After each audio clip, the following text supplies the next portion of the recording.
Now recording. Hi, how's it going? Hello and welcome back to the Minecraft Update Podcast. In the red corner, we have a Mr. Slack Lizard. Say hello, Slack. Yeah, what's up? Huh? You want some? Come get some. Yeah. Uh-huh. Yeah. And in the blue corner, there is a piece of paper that says Jesse B on it, and I'll be the referee, shall I? Oh, okay. Yeah. Can you be bribed, though? That's the question. Yeah, probably. Okay. What are we talking? Good. Okay. Sounds good. Hello and welcome back to another unofficial Minecraft Update Podcast. This is episode 57 and we are live to our patrons only. Speaking of, we're now supported by Patreon. We have been for a little while and we have 29 patrons. And if you're enjoying the show, then you can help support us by joining patreon.com/the Minecraft Update. The prices are per podcast, and the minimum perks you'll get is access to our patron-only feed for bonus content, access to live episode recordings in the Discord, such as this one, access to our patron-only Discord channels, and a shiny Discord role. Remember, guys, though, it doesn't glow, okay? I mean, just maybe that it does. out there. I mean, technically the monitor itself glows, and so does the screen. So, in an essence, it glows, guys. It glows, yeah. Unless you're using Discord on one of those, like, you know, the tablets that look like paper, the black and white ones? Oh, yeah. Then it doesn't glow. Well, who uses Discord in bright mode? No, you don't use Discord in the white mode, do you, Foxy? Not anymore. No, I quite like the dark mode stuff now. I finally turned. Jeez. Right, Slack, what have you been up to this week? Well, this week, it's just been a lot of Minecrafting, and honestly, I've been trying to get ahead on videos and completely failing. I've decided to take on a mega build on Slackville, and I don't know why. And I've literally got to fly next week. I go to the UK next week. Well, at the end of next week, I fly. And I want to be ahead on videos, and so far, my goal of getting ahead has been completely failed. I'm probably more behind than I was 2 weeks ago. Oh, good. That's excellent. Yeah, because you were so far ahead at the beginning of this season of Truly Bedrock. You were like, I got videos all the way to February, and we've just rolled into March, and you finally run out of you. Well, I've still got TB episodes. I've still got, I think, 5 backlog TB episodes. But I've really been pushing my YouTube here recently. I've been pushing tutorials, and I've been pushing Slackville as well, and YouTube loves it. And my channel loves it, and I've been getting good growth from it, and I'm trying not to slow down, if that makes sense. Yeah. And I'm just, at this moment, after the podcast tonight, I need to set and record like all night is what I need to do. And I'll probably end up just going live and doing something else, though, because I'm, predictable like that. Mm-hmm. Oh, well, I was going to edit the podcast tonight after we've done this, but I don't think I'll have the energy, so it'll probably be out late tomorrow, because we're recording this podcast a day late, aren't we, Slack? For good reason. Well, I don't know if you necessarily call it a good reason. I mean... no spoilers. It sounded like a good reason, but I'm not sure. Okay. Right, so anyway, sorry, I'm jumping ahead. You're flying to the UK. Yes. What is this, a whirlwind quick tour? You just hanging about for a bit? What's going on? This is my first trip out of country, out of the U.S. Woo. And I'm planning to be over there in May when baby's due. Yeah. But I wanted to make a trip before that just so I can go through the routine. You know, I've never flown out of country. Yeah. I've flown a couple places here and there when I was younger. But this is going to be, international, and it's going to be a lot for my nerves, I think. It may not. I may be perfectly fine. I don't know. But this is my first trip over there. There's probably going to be many more this year because once Jen has baby, she won't be able to travel for a while, and we're still waiting on the visa stuff. So this is my first trip. I'm going to be heading out on the 10th, and I will be over there until the 21st. Yeah. Oh, nice. Oh, good.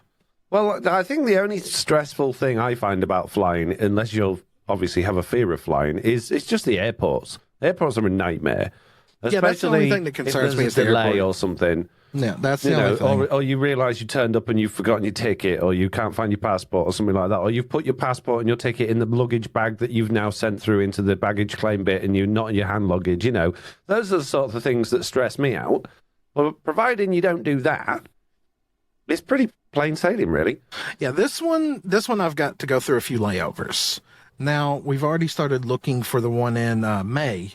And the one in May, I think, is actually going to be a lot easier because more or less I'm just going to fly from Kentucky to Florida, and I'm going to stay overnight at a hotel there at the airport. And then the next morning, it's a direct flight from Florida to Manchester. And Oh wow! So you'll be you're not far away from me in Manchester. Only 2 hours. oh, really, I didn't know you was that close to Manchester. Yeah, Well, that's where I'll it's be. like how wide the country is. It's like Manchester's on the west, and I'm on the east, pretty much in a direct line. It takes about 2 hours to get from the airport to my house. Nice, nice. Maybe we could get together one day and have coffee if we got the plans. Timing. Yeah, either that, or I'll just wave at you as you drive past on the motorway and be like, "Oh, there we go." Oh, there he is. There he went. Yeah. What about you? Oh, What have you been nice. into this week? Okay, so we didn't do a podcast last week because You've been sick. as much as I was trying to shake it, I couldn't get rid of that sore throat. It was lingering, and it got better, then it got worse, then it got better, and I just thought, do you know what I need? I need a week off talking. Yes. So no recording, no streams, no podcast, and it worked. However, I started feeling better on the Thursday, and then on the Friday. So, without going into too much detail, mainly because I can't, basically, there's a project that my how do I explain this? So, my girlfriend's brother bought a house a couple of years ago that had a broken down old barn in the backyard that used to be, a long time ago, sort of Victorian times, a bakery. Yep. And he decided he wanted to renovate it into a house for my girlfriend so that she could move there and live there. And I don't know how much I'm allowed to say, but basically they got in touch with a particular television company and they decided to televise the renovation. So they had to have it all finished for yesterday, which was the sort of the big final filming day thing, and there was a lot needed doing. So I basically spent from last Friday, first thing in the morning, until yesterday evening, just helping finish it all off, helping move stuff around, helping ferry stuff around for the filming company, and like decorating it, and yeah. So there was a lot going on. So that just zapped away all of my time this week and last week. So yeah, but that was just really good fun though, and it's really interesting to see how it all went on and what how it all goes and what goes on with the process. So I was fascinated with all of that stuff and getting to know obviously people from the television studios and talk to them about their jobs and stuff. So, yeah, I found that really thoroughly enjoyable, even though it was really hard work. Because, like, on was it Saturday morning? They were like, "Okay, this because it's a building site. Effectively, we need a bunch of gravel. We need to make a drive." So the TV company just ordered like these big bags of 1 ton gravel. But they got dropped off on the street, which was a long way up a hill to where the house was. And I'm like, all we got is a shovel and a wheelbarrow. So there was me there just like up and down, filling this wheelbarrow full of gravel and shifting it from one end of this like lane to the other. So so that was fun. I got it done. I don't know if fun's the word I would use for wheelbarrowing and shoveling gravel. That's just not my idea of a good time. Yeah, it was my back hurt after 2 days of that, but it was okay. It wasn't too bad, and it felt good to have finished that. So just thoroughly enjoyable. And then I managed to get. I was back around Tuesday morning. So I recorded. I have a Minecraft video that's going to be going out on Saturday for Truly Bedrock, and then I managed to stream this morning as well. So yeah, getting back into it. Although I've just sort of been sat around most of the day going, I need to record a video, but I don't know. I just feel a bit. Here's the secret question. Yeah. Are we going to be recording in the morning? Probably not, because you need to edit the podcast. Right. Yeah. I just thought of that. Yeah. Yeah, I know. It's like, I want to. I would love to, but we need to get the podcast out as well. So I can't do two things at once, sadly. However, with this being a live show, it should be relatively quick edit. So, providing I get up early enough in the morning, I might be able to spare a couple of hours in the afternoon, well, before the afternoon to do that. So, fingers crossed if you're around. Yep, I'll be around. Okay, right, that's enough of our week Slack. We've got a whole bunch of feedback. We've got some Bugdate. We've got a whole bunch of wish lists. We got questions. Obviously, we want questions from the live people as well. So we need to get into it, really, don't we? I guess so. I guess to the feedback. To the feedback, starting with Stitch Fix, who didn't start with Foxy, how's your day? Which is a bit sad, really. So I'm not going to read that one. Whiteboard says, okay, crew, we have all speculated about the portal frame, so hear me out. We know Mojang used old code to create new, right? Which is why we see old fixed bugs back in future updates. Well, let's just say that Mojang used an old code for the frame that was called a portal frame for some purpose in the past. They reused it, forgot to rename it, right? Which is why on Java it was a small portal frame in the code, but they never actually intended on making it a portal. No, Stitch Fix. It's not how it works. Not how it works at all. No, it had its own very, very unique frame, and there was a lot of stuff around it called portal stuff that was... When you make something new in Minecraft, it doesn't have a name. It's just like tile.entity.this.that. There's no name, so they have to put names in, and they would, they're not just going to copy and paste one from another. They write a new one in for each one. So, no. Yeah, no. Sorry. No. This portal... Okay, calm Telling down. You. Calm down. No. Foxy, have a Snickers. Okay, fine. It's got nuts in. Right. Love a Mars bar, thank you. We got Whitebush up next that said, a quick thought on the wording of Mojang's statement. They said it is the last reveal of features for this update, not the last feature for this update. I believe more is coming along the lines of Ancients, maybe the Ancient update. Okay, so this was obviously written before today's name reveal. I think they're both the same thing. If the last reveal of features, not the last feature, well, at some point, if you're going to put in more features, you've got to reveal them at some point. So I don't agree with that one. I think we'll get like the features that have been revealed, polished and finished off, like they said in that video we watched today. There's going to be like the whole sniffer egg that we got to hatch and stuff like that. But I honestly don't think they're going to be adding anything like a new themey thing at this point. What do you think, Slack? No, I think what we see is what we're going to get. And I think it's going to come sooner rather than later. I could be wrong. It feels like that, doesn't it? It really does feel like it's on its way a lot sooner than I thought. So I've been sort of penciling in June because, well, it's not, they normally do summer release, but we've got all of March, April, and May to go. What are they doing other than just tidying it up? Yeah, it feels like they're going to get that out before the summer update hits and maybe get a leg up on the next update, which would be nice. Which would be nice in my opinion. Yeah, maybe. Woden the Old says, hello there. And then there's a big space. Awkward silence moment. Yeah. Yeah. Then it says, the more I think about the ancient city and potential new dimensions, it brings me back to their logic for caves and cliffs. One of their concerns, I believe, was the game felt dated and not next-gen enough. Is this a continuation in that logic, wanting a new dimension that added something the current game lacks? Please correct me if I'm wrong. Imagine a dimension as colourful as the torch flower and the sniffer, giving the game a modern makeover. Not sure. Love the show. Appreciate all the hard work you put in. I don't see how new blocks with different colours could be considered next gen compared to existing ones. No, I don't. Next gen, yeah, next gen isn't. Oh, it's more bright and colourful. Next gen is it's running on a better engine and it's more optimised and it's shinier and it's got ray tracing and it does these things that the old gen couldn't do. So, unfortunately, Woden, I don't follow that logic really. Yeah, no. But appreciate that you love the show. Oh yeah. Keep coming back. Yeah. So next up we have Emma that says, hi Foxy, Slack, and Jesse B. I started playing Minecraft in November and discovered your podcast when watching a tutorial on YouTube. I love listening to the podcast as it makes me feel that I'm not alone enjoying Minecraft as an adult. Keep up the good work and look forward to the next podcast. Thanks, Emma. I'll tell you what, Foxy, this game has brought together people that if you walk down the street, you would never have talked to. People from 100%. all different walks of life, whether it be truck drivers, cooks, doctors, whatever.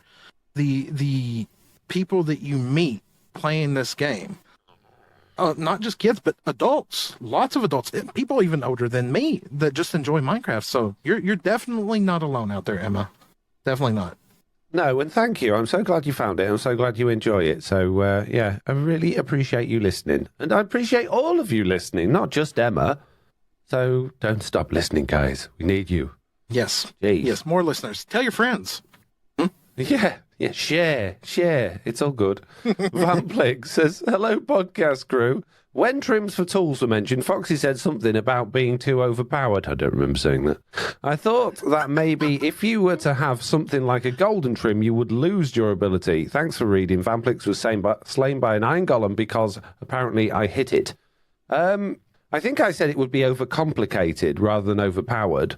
I think tools do need another step up in order for us to get to, deep slate mining level. I've said that for a long time. So, but we've talked about a lot about how these trims, they can't have effects on the armor.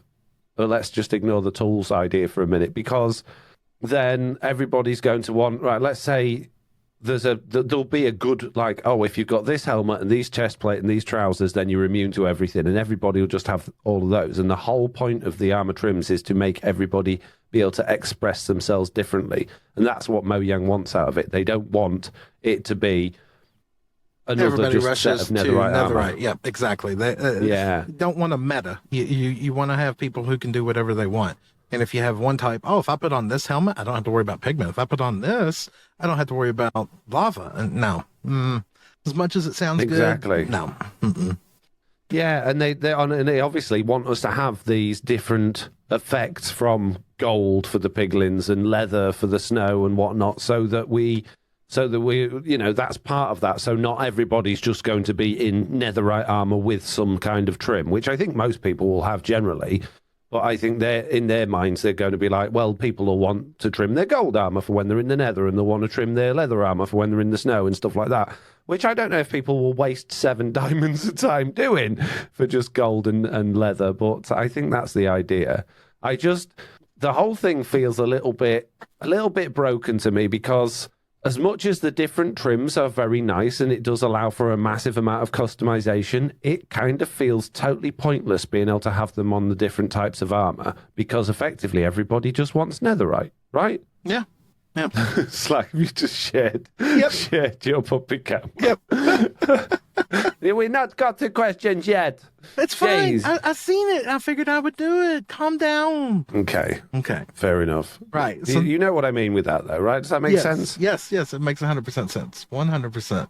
So I think a better change, although it would be a massive change, would be to just go, right, okay, there's one type of armor, or you can, basically you can dye any armor any color and put trims on it. And that way, you don't have to worry about all the different colors of leather armor. You don't have to worry about iron or anything. You just okay, you can still choose whatever type of armor you want if you can only afford iron armor or you only afford diamond armor at the time, which kind of is, it wouldn't be the case, because if you can afford if you can't afford diamond armor, then you can't afford the trims to put on them. But if you could just dye netherite armor any color you want and then put the trims on, then you truly do have that ability to have everybody in a different type of armor, which is what they're going for, right? Yes. So, yeah. Iron Man. I'm just saying. Iron Man armor. Yep. That's what I'm aiming for. Yeah. Oh, man. Redstone with a gold trim. Yes, please. Yep. I'll take it. Yep. Right. Okay. We got the cool guy who says, "Hi, podcast crew. Love the podcast. Keep up the great work. Stay in cool." La cool guy. Stay in cool? Stay in cool. Is it because it's warm outside? It is here. I got my air conditioner running today. Yeah. Stay in cool. Don't stay out hot. Stay in cool. Okay? Everybody got that? Thanks, the cool guy looking after us. Appreciate it, bro. Yep. The cool guy also says, "Hi, podcast crew. Foxy saying how he doesn't like Alexa. Alexa, who found the podcast for us and places it for us and told us about the podcast. But anyway, love the podcast. Keep up the great work. The cool guy died by a bee sting." I never said I don't like Alexa. I just said I don't see the point I know other people do. For me, personally, my own little world, my own little bubble, it's completely useless. So I understand a lot of people like it. A lot of people use it. Slack uses it. I haven't got a problem with Alexa or Alexa existing. But for me, I just like, well, there's nothing there for me, you know? Odd turn of events. Okay? Odd turn of events that you mentioned the A word, because earlier today, Jen asked it to play the unofficial Minecraft update podcast, and it did. Yeah. Oh, really? Yep. Oh, okay. Yep. It knows how to find thanks, our Alexa. podcast. Appreciate it. Yeah. Next up, we got It Tyler. should do, because our podcast is listed on Amazon Music, you know. Oh, well, isn't that fancy? Huh. It is, indeed. Oh, Tyler. Tyler says, I find it interesting how they give us new wood for the cherry blossom tree, but refuse to give us new wood variants for the azalea tree. What do you got against the azalea tree? It is a bit odd, isn't it? Like, so when the azalea tree came out and they just had new leaves, everyone was like, oh, obviously having a whole new wood type's too complicated. It's too much to add into the game. It's too much complication. And then they go, next update, have a mangrove tree, have a bamboo wood, have cherry wood. What? And the little azalea tree's just there being like, bruh. I mean, the side effect of the azalea tree is you got the rooted dirt, you got leaves that don't change colors in any biome, which is really nice, and at the same time, you got the moss. Yeah. Yeah, I'm not complaining about the azalea tree. I love the azalea tree. I think it's one of the best trees in the game, but why didn't it give it its own wood? Bless it. Poor azalea tree. It's okay. Oh, everybody feel bad for azalea tree. Let's take a minute for the azalea tree. Everything's fine. Everything's fine. Don't fret. Don't fret. Jeez. If the azalea tree had a colour, Slack, what colour would it be? Oh, why'd you have to ask me that? More of a yellow. Yeah, I was just thinking that it would be more yellowy, like oak, but slightly more. Maybe I want to say almost like a bit lighter, but I think a little bit darker, almost sort of a bronzy colour. That could be interesting. Yeah, like a bit between oak and spruce. Yeah, and mix in a little lightness from the birch in there. Yep. Yeah. Ooh, yeah. Okay, azalea tree wood coming soon, guys. I tell Jeff it's okay. We get it. Well, are we putting this in a good idea bin? Wait, no. Well, okay. All right. Sad moment. No, okay, it's not getting a. Oh. Okay. Right. Ban says, I think the new update's name should be Update of the Past, because the sniffer, which is old, digging up sand, which is old, and the ancient seas, which are old. I enjoy your podcast and listen to it whenever I can. Ban died from space-time continuum complications. And obviously, Slack, let's not forget camels, which are old, and hanging signs, which are old, and bookshelves, which are also old. So, yeah, Update of the Past sounds good to me. Bamboo, it's old. Cherry blossom trees are old. Yeah. Yeah, bamboo's old. It's all old. Yeah. It's all old. It's just all old news. Yeah, it's definitely. Yeah. Why it should be the old update? Because it's all old. I mean, because all these old people are playing it now, right? The sniffer's old. Yeah. Digging up sand the sand's not old, but I guess it kind of is because you're like brushing away stuff to get artifacts from it, so technically old. And the ancient seas are old, but they're part of the sniffer, so. You know what would be nice is if they took this update and they were like, here, let's have, husks drop, sand. That'd be nice. Dust. I'm for Dust. that. Yes. Yep. Yeah. Okay. Last piece of feedback, Slack. DJ Chris 2019 here says, I have spent 200 hours listening to your podcast. What? DJ Chris 2019. Oh, yeah. Gotta watch out. Special tag. We're going to tag in DJ Chris here, who says, I have spent 200 hours listening to your podcast. I love it a lot. Also, I'm making a redstone computer in Minecraft. Wish me luck. Good luck. This reminds me of a quote from the, was it Endgame from Avengers? Where right at the end, Captain America goes, no, I don't think I will. Oh, brutal. Sorry, DJ Chris. Yeah, good luck. DJ Chris just got knocked out by Foxy No-Tail. Whoop. if you want to leave us any feedback, then you can do by emailing us at news@theminecraftupdate.com, or you can fill in our feedback form that's on our website, or you can join our Discord. The links are in the description below. But just to let you know, if you are filling in the feedback form that's on the website, just maybe don't use it for all of your conversations that you've had in the world, just for feedback and wish lists and bug dates and stuff that's relevant to the podcast would be nice. Not calling anyone out in particular here, but just pointing out we had a lot. I have to go through a lot of posts on the feedback form Slack. There and I'm not really going to say relevant. it's all nonsense. Yeah, but there was quite a few that But was just not relevant. 90%. Yeah.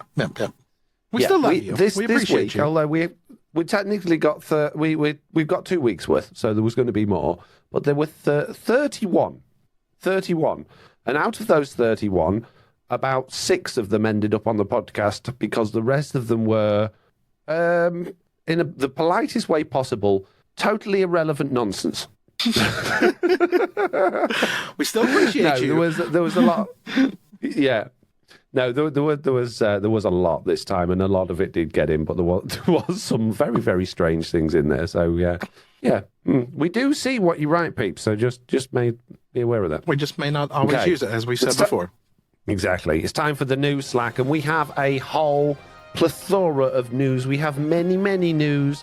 Okay. 2 weeks worth of news, and obviously the big news this week, which we'll get to at the end of the news. Are you ready? Okay, I'm ready. Let's go. Let's get into this. Okay. Don't fall asleep, Slack. I'm wide awake. Okay. Wide awake.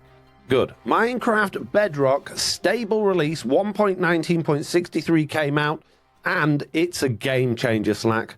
Literally, because it's one of the only minor updates that you have to then update your server for people to play on, considering there's nothing in the changelog, and it's really irritating. Yeah. You could play on a 1.19.60 server in 1.19.62, but not in 1.19.63. I don't like when we don't know things. No, it didn't mention that in the changelog. However, it did fix a bug which I highlighted to Corner Hard when it came out, which wasn't that long ago, and that was that if you renamed your world folders like I do to something other than total gibberish, like our feedback form requests, responses, then they wouldn't allow you to edit the worlds in the edit screen if they had spaces in, and they fixed that. So thank you very, very much to Corner Hard for pushing that out there and getting that sorted out for us, because that is actually genuinely a big deal for me. Yeah, that might be the reason that an update was needed. That makes sense now. Yeah. But otherwise, there's absolutely nothing of really any interest in there. It's just sort of this crash, that crash, and the other crash. So fingers crossed, 1.19.63 will be a mildly better experience for you than 1.19.62. Except for the skins being broken. That's fine. Yep. Mm-hmm. We have Minecraft Beta and Preview 1.19.70.24/25, because for whatever reason, they split this into 4 different devices. And this had literally two things in it. And one of them was the fact that they've undone the changes they made to be able to sneak under 1.5 gaps because the camera still doesn't work. But that's coming back again in future previews, apparently. So, bit of a very small, update. And then an even smaller one, believe it or not, was Minecraft Beta and Preview 1.19.70.26. That actually technically got 4 bullet points, but none of them are of any interest at all to anybody ever. So unless, Slack, you're interested in the fact that they fixed an issue that prevented boat paddling sounds from playing. What about the issue where slime sounds are not working right now? No, that's not as important as boat paddling sounds like. Because Jeez. I use a boat way more than I use an elytra. Okay. Yeah, exactly. So yeah, that's it for Bedrock. That's Bedrock done and dusted. I don't which know. brings us on to the many. Oh, go on. Well, that seems like an interesting bug right there. Items no longer float away after they are thrown out of water. Excuse me? Yeah, but that probably got added in the last one, so it's not like it's what we've got now, is it? I don't know. Now I want to start throwing items out of water just to see. See all your items float away. Jeez. Okay. The Java Edition has had a whole bunch of pre-releases for 1.19.4. Again, relatively mildly lacking in any significant changes, but there are some significant changes and a whole bunch of bug fixes, as you can imagine, with Java Edition. Starting with a pretty substantial change to the game, where in pre-release 1, they turned off the enchantment glints for potions. So they're trying very hard to make potions stand out more and make them easier to see. Now, they're still not colorblind friendly, as Rotated Owlface constantly reminds us all, which is good, because the more people push that, the more that will get sorted out. But they are a whole lot easier to see on the majority of the differences. And they further went with that on pre-release 3, where they changed a bunch of the potion colours as well, or tweaked them to make them stand out even more. So I think that's a really good change, although they do look really odd without the enchantment glints on. So... Yeah, just a bit. Yeah. They looked all the same. The most recent one, I think you were talking about in 3, it looked a lot better, where they started really differentiating the colors. That was a difficult word for me. Huh. Yeah. Well, the question is, why did they have the enchantment glints on in the first place? Because they're not enchanted. Make them look special? I don't know. Yeah, it's odd, isn't it? It's a very strange design choice for them to have had. And I think anybody coming to the game, it will be totally like, if all of a sudden they had... let's say they start playing the game 1.19.4 on Java Edition, and then Mojang went, no, we're going to undo that and put enchantment glints on. They'll be thinking, why are you putting enchantment glints on those? That doesn't make any sense. So I think it's the right change. I absolutely think it's the right thing to do. But maybe the original idea dealt with like the same effect. Okay, so you got a bottle of water. Well, you got a normal pickaxe. Well, when you make a pickaxe enchanted, it's now special, so it glints. So you've taken the water and you've done something special to it, so now it glints. Yeah, but then, yeah, I guess so. But then make just the bit, I suppose it's probably a difficult thing to do, to make just the bit inside the bottle look like it was enchanted rather than the whole item itself. True. But that would make more sense to me. Yeah. Anyway, so the other thing I picked out from this of importance, quite high importance again, another big change to the game for accessibility is the new high contrast mode that they've got for the user interface. Although it's not on the in-game user interface yet, they have said they are going to work on doing that. And have you seen it, Slack? No, now I'm really curious. So basically, all of the buttons in the menu, instead of being grey with white writing, go black with a neon blue around the outside. And they really stand out, and it actually looks quite nice. It looks like you've got like a futuristic techno resource pack on, and it's just a resource pack that you can just enable. It's built into the game. You can enable it if you want it. And I don't know how the actual inventory UI would ever look with that on there. I'd be really interested to see that, because I think that could be like almost an official dark mode in the game if they get it right. But it's... it really pops on the actual menus, and I quite like it. Yeah, I just had to YouTube search this. I genuinely like that menu look. The problem I've always had with Java versus Bedrock, maybe you think I'm crazy, this maybe not, is I don't like Java because everything is just too dull. Does that make sense? It's a lot more moodier and darker. Yeah, even not just a UI system either, but even in game, it's just so desaturated compared to Bedrock Edition. And so, yeah, I don't understand why they've stuck with that, because it wouldn't be a difficult thing for them to just sort of give it a bit more vibrance and just sort of make the colours pop a bit. But it is very dull on Java. This. So, yeah, there are a whole bunch of other things in there. There's stuff with command changes. There's all sorts of stuff, but I don't want to go too deep into it because obviously we've got a big piece of news to get up to. In pre-releases 2 and 3, they updated the pink petals and cherry wood textures for certain items of the cherry woods.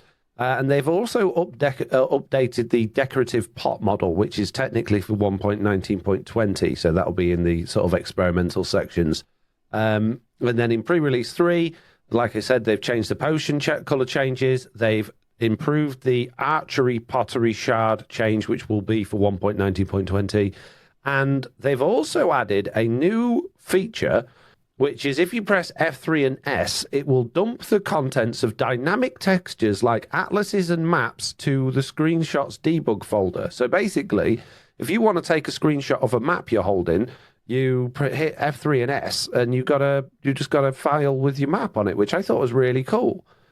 I'd love to have that. Yeah, please. Yeah. Huh. So that'd be nice in Bedrock Edition Plus, bruh. Yeah, please, bruh. And again, many, many, many, many, many bug fixes, but I'm not going to go into those because we are going to go straight to a tweet by our favourite sort of, what's the name for somebody that leaks stuff? A leaker. Inside man? Yeah, the leakiest leaker, Roger Badgerman, has been back on Twitter today to coincide with the name release. Obviously, Minecraft 1.20 got its name release today, which is why we are doing the podcast a day later, because we wanted to get that in this week. And Roger Badgerman said, "Don't worry, creators, I have things for you as well. Here's a sneak peek at Bedrock's in-work progress editor mode." And there is a little video of what looks to me to be a program that looks like it's running Bedrock Edition in the background with the ability to paint stuff into it like a world editor. So now, Slack, have you heard anything about this before, or is this news to you? Maybe not. I don't know. Because It's one of those things I don't know if I can say I've heard anything about. Yeah, exactly. Same here. So I can't say anything about this. Neither. It looks interesting. I could share my opinions on it, I guess, but that's as far as I can go with it.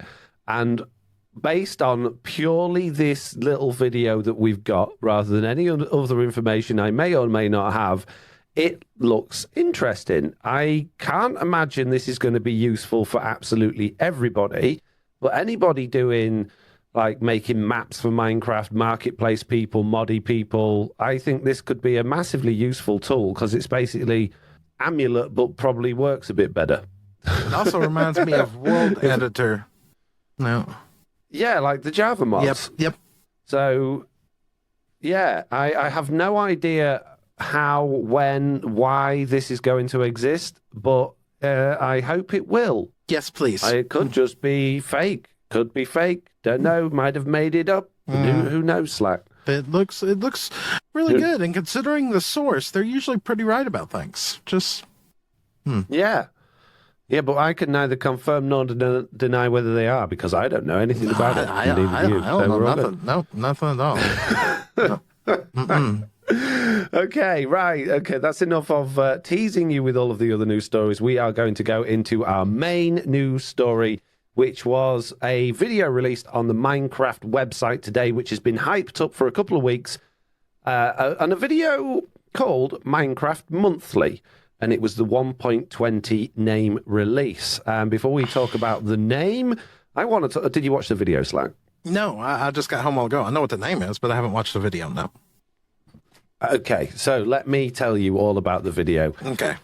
Oh, man. Our favourite guy, Hat Guy from the Minecraft live shows, is back. Oh, nice. And he has a new series. He has a whole new series. He's going to be doing monthly videos every month about Minecraft, which sounds great. And I want to preface this with, I'm sure Hat Guy, and I know he's got a real name, but I'm going to refer to him as Hat Guy. I'm sure he's a genuinely lovely person. He seems nice, he seems great, and I have nothing against him at all. But let's not forget that Minecraft is the biggest game in the world. They could hire literally anybody for this role, yet they go with the guy that talks to everybody as if they're in preschool. I couldn't watch it. I had to skip through to the end because I just genuinely... I know they're not targeting this at me. No. But they also aren't targeting it... Well, I don't believe they're targeting it at preschool either. So it's so bizarre. This guy... maybe it's the directors, maybe it's the producers, but still, it's like he should be on a preschool show for like doing nursery rhymes or story time or something like that. Yeah. So what was that? Blue's Clues or something like that. Yeah. I've not heard of that, but I assume you, yeah. Jade, back me up here. So, I I find it so bizarre they've gone with him. And one of the things I was thinking earlier was that the other videos that go out on the Minecraft channel, have you seen the animated ones where you've got the narrator in the computer? Yes. And they've done loads of videos, and they've now got this whole thing where they're going off on this little story about biomes and stuff like that. And they're actually, I quite enjoy those. Oliver likes them, so I know they work for Oliver's age. I think even Jack enjoys watching those from time to time if they're on. If I'm putting them on in front of everyone, he'll sit there and watch them, and I really enjoy them. And yes, they're a little bit cheesy and a little bit tongue-in-cheek, and the jokes are a little bit soft, but it works for a family. It doesn't necessarily have to be animated, but the people that are actually doing that, the person that does the voice for the computer and the person that does the noise for the narrator, clearly are speaking in a way that works for a generalized audience. So how can they on one hand be putting those videos out and getting it right, but on the other hand have these videos going out and get it so wrong? I don't get it. It really irritates me. And again, I don't have anything against the guy. I'm sure he's great, but he's not the right guy for the job, in my opinion. He in your opinion and in my opinion, he doesn't convey an overall market for Minecraft, if that makes any kind of sense. Like, I don't know. Maybe exactly. I'm being too hard on him. I mean, it's like us, you're gonna have people who like you, and you're gonna have people who don't. But it's just, I don't know. It feels like the wrong face. There is even a logo on the screen. It's paused at the minute in my browser so that I could sort of see it while I'm doing the podcast. And there is a logo on the screen saying ESRB 10 because Minecraft is aimed at 10-year-olds and above. They have to be because of the rating. He isn't. I can't believe there are 10-year-olds out there that watch him and don't feel as cringy as I do. So maybe I'm out of touch. Maybe I'm getting too old for this stuff. But yeah, I think they could do. It's the biggest company in the world. Not the biggest company in the world. Well, they're backed by pretty much one of the biggest companies in the world. But there's the biggest game in the world. They could have literally anyone. Pick someone else. Anyone. Samuel L. Jackson. Morgan Freeman. So this video starts off with the name of it is 1.20 name reveal. They've been hyping it up on Twitter with the Minecraft logo blacked out with the name reveal on, which they were very sneaky with, and I'll get to that in a minute. And the entire video is him saying, hey, we're going to tell you about the name reveal, and then going, but before we do that, we're going to tell you about this. And then you get through that, and it's like, okay, now we're going to tell you about the name reveal, but before we do that, we're going to do this. And it does it in a very jokey way.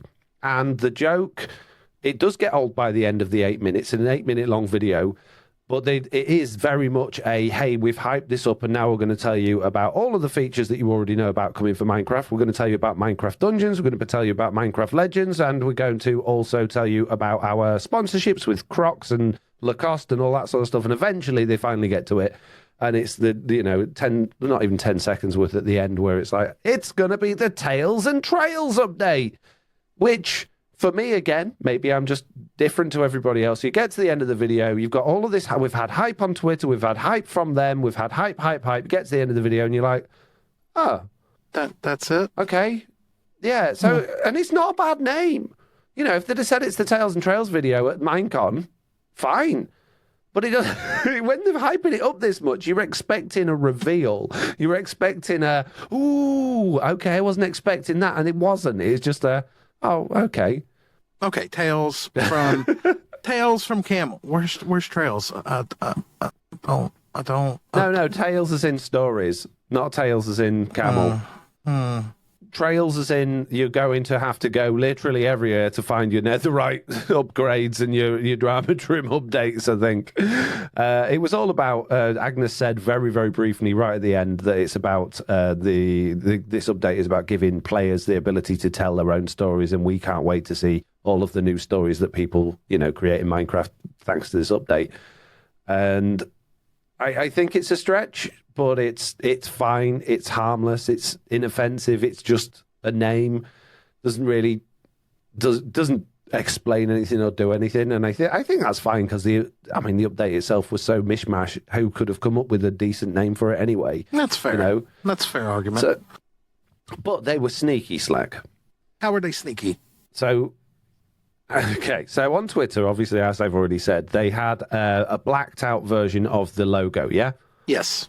So that they had you could tell, obviously, it was Minecraft at the top, as all of the logos are always the same. You've got Minecraft along the top, and then you've got some 3D text underneath that slanted sort of forwards, and it was all blacked out, but there was a gap in that text at the one end, suggesting there was like a gap between the letters, and that obviously is there for people to go, "Oh, I wonder what that could be." Right? Absolutely fine, fair enough. That gap was between the T and the A at the end in the word tails. Now, if you look at that silhouette, there's no other gaps on the bottom text at all. So you're led to believe that all of the other letters in that word must have solid bottoms on them. However, the beginning letter of the update is T, is trails and tails. And the T on the actual logo that they've given us has a cutout from the side of the T and also at the bottom. So they've blanked that off in the silhouette. So the silhouette didn't actually match the logo. And I was like, what? That's so cheeky. You're not giving anybody an opportunity. Who's going to have guessed trails and tails? Nobody would, right? Nobody's going to guess that. So why not give us a fighting chance of at least seeing it starts with a T, guys? It starts with a T. So, yeah. Dirty. Very sneaky, very cheeky. But yeah, I have absolutely no issue with the name at all. I think it's fine. I think, obviously, it was a very, very good marketing way of drumming up people to tell them all about Minecraft Legends and all of the other things that they're doing, which is fine because they're a company. They got to make money at the end of the day. That's what it's all about. It just made you feel a little bit flat after. You're just like, okay, that's fine. And I think my biggest disappointment is that the fact that it wasn't the ancient portal update. Everybody, we got the portal. I know I wasn't expecting it, but I kind of was on the inside, if that makes sense. The hidden portal. Coming soon. So after we got that out, I immediately went onto my YouTube community and I posted a picture of the logo and I said, what do you think about that to everybody? And here are some of the responses. We've got, for me, the update is not like me because I was excited about better things than this, but I hope the next update will be better. The next one says, seems like no tails are going to be popular here. The next one says, we got a TNT update for a name, which is true. And then we got, it's a solid meh, and then it's boring. So, yeah, it's, I think, none of those were like, I really love it. None of those said, it's great. I think it's like, it's okay, or it's a bit boring. So I think overall the reception on this is probably going to be a bit flat, but I don't think it matters because it's about the content at the end of the day, isn't it? Yeah, for me, it's the .20 update, yeah. Mm-hmm. Yeah, exactly. So there we go. Slack, have you got anything you wanted to add to our 1.20 name discussion? Any thoughts? No. It fits. I'm not overexcited. I'm not meh. I'm meh. Yeah. It's a fun idea's bin, but not a good idea's bin. I think it is what it is, right? Exactly. Okay, peeps, that is the end of the news. Then we're going to go into the bug date. Then we're going to do the wish list, and then, of course, the wish list. And then, of course, we're going to do our patron live questions. So hang tight. I don't know. Just stay there. Just wait. Okay, jeez. Right, bug date. Then we got a couple of bugs. Starting with JJ1109 says, I managed to get a raid to spawn without bad omen on Jesse B's supporter server. Replicated it twice. Basically, you get hero of the village, go to another village, and a new raid spawns. And I've heard this a bunch of times from other people, and there is a bug report on it. And apparently, all you got to do is get hero of the village in one village, and then go to another village, and a raid will start. So, yeah, that's I've heard that. I've heard that too, and T-Man was doing a bunch of testing the other day, And from his consensus on what caused, you know how when you get Hero of the Village, it pops up that thing in front of your screen? You get the emerald and it shakes back and forth. If you go to another village before you get that, it'll start the raid. Yep. Yep. So if you wait and that plays, you don't get one. But if you like immediately take off as soon as it's over before that animation pops up, it's definitely borked. Definitely borked. Oh, good. I'm glad that works so well. There is a bug report for that, so I'll put that in the show notes. The next one, Slacks, from our favourite person. Oh, gosh. Oh, Maribel Jade here. With Nightmare Fuel, these wandering idiots on a 100% server happened when the player was in the Nether. So Jade posted a picture of 3 wandering traders hanging about in a village. Huh. There is a bug report for this one as well. And it seems to be that if you go to the Nether, the traders are still appearing in the overworld. But with no one there to despawn them, yeah. Yeah, that's... Yeah, but they should be on a timer, so they should despawn anyway. But technically they're not loaded. Well, if the player was... If they joined that world in that location and went into the Nether, then it is loaded. Remember? Because it's broken. Yeah, wherever a player logs in, that area stays loaded. Yeah, but it's like lazy chunks loaded. It's not loaded because like your farms and stuff won't run. Well, clearly it is. Clearly it is. Otherwise, we wouldn't have multiple wandering trailers and 4,000 llamas to murder when we get back from the Nether. Are you sure Jay didn't Photoshop some pictures? I'm just asking. I wonder if this has got anything to do with client-side versus server rendering again. I wonder if... I'm blaming everything on that now. It's just literally everything. But I just don't understand how otherwise it could happen. But then it could be a million things. Jeez. I don't even know how to go on that one. Right. We got Temperate up next with... Found this gem after clearing out an ocean monument. Slabbing the area and clearing out... an area directly below the slabs. Drowned and players with tridents can attack through waterlogged top and bottom slabs. Unfortunately, the drowned can also see through slabs, giving them a free shot at me and my new base. Yep, I've heard of this one. You all experienced that at the beginning of the season on TV, didn't you? Yeah. I hadn't seen it because we were on solid blocks, but this is if you look at the bug report on this, the drowns are basically, I knew they could see through slabs, but they're throwing their tridents, and because it's going into a bottom slab, it's actually sticking through because the position of the trident wants to be in the block. So it's gone right through the slab, and it's coming into the top slab. So, yeah. Thanks, game.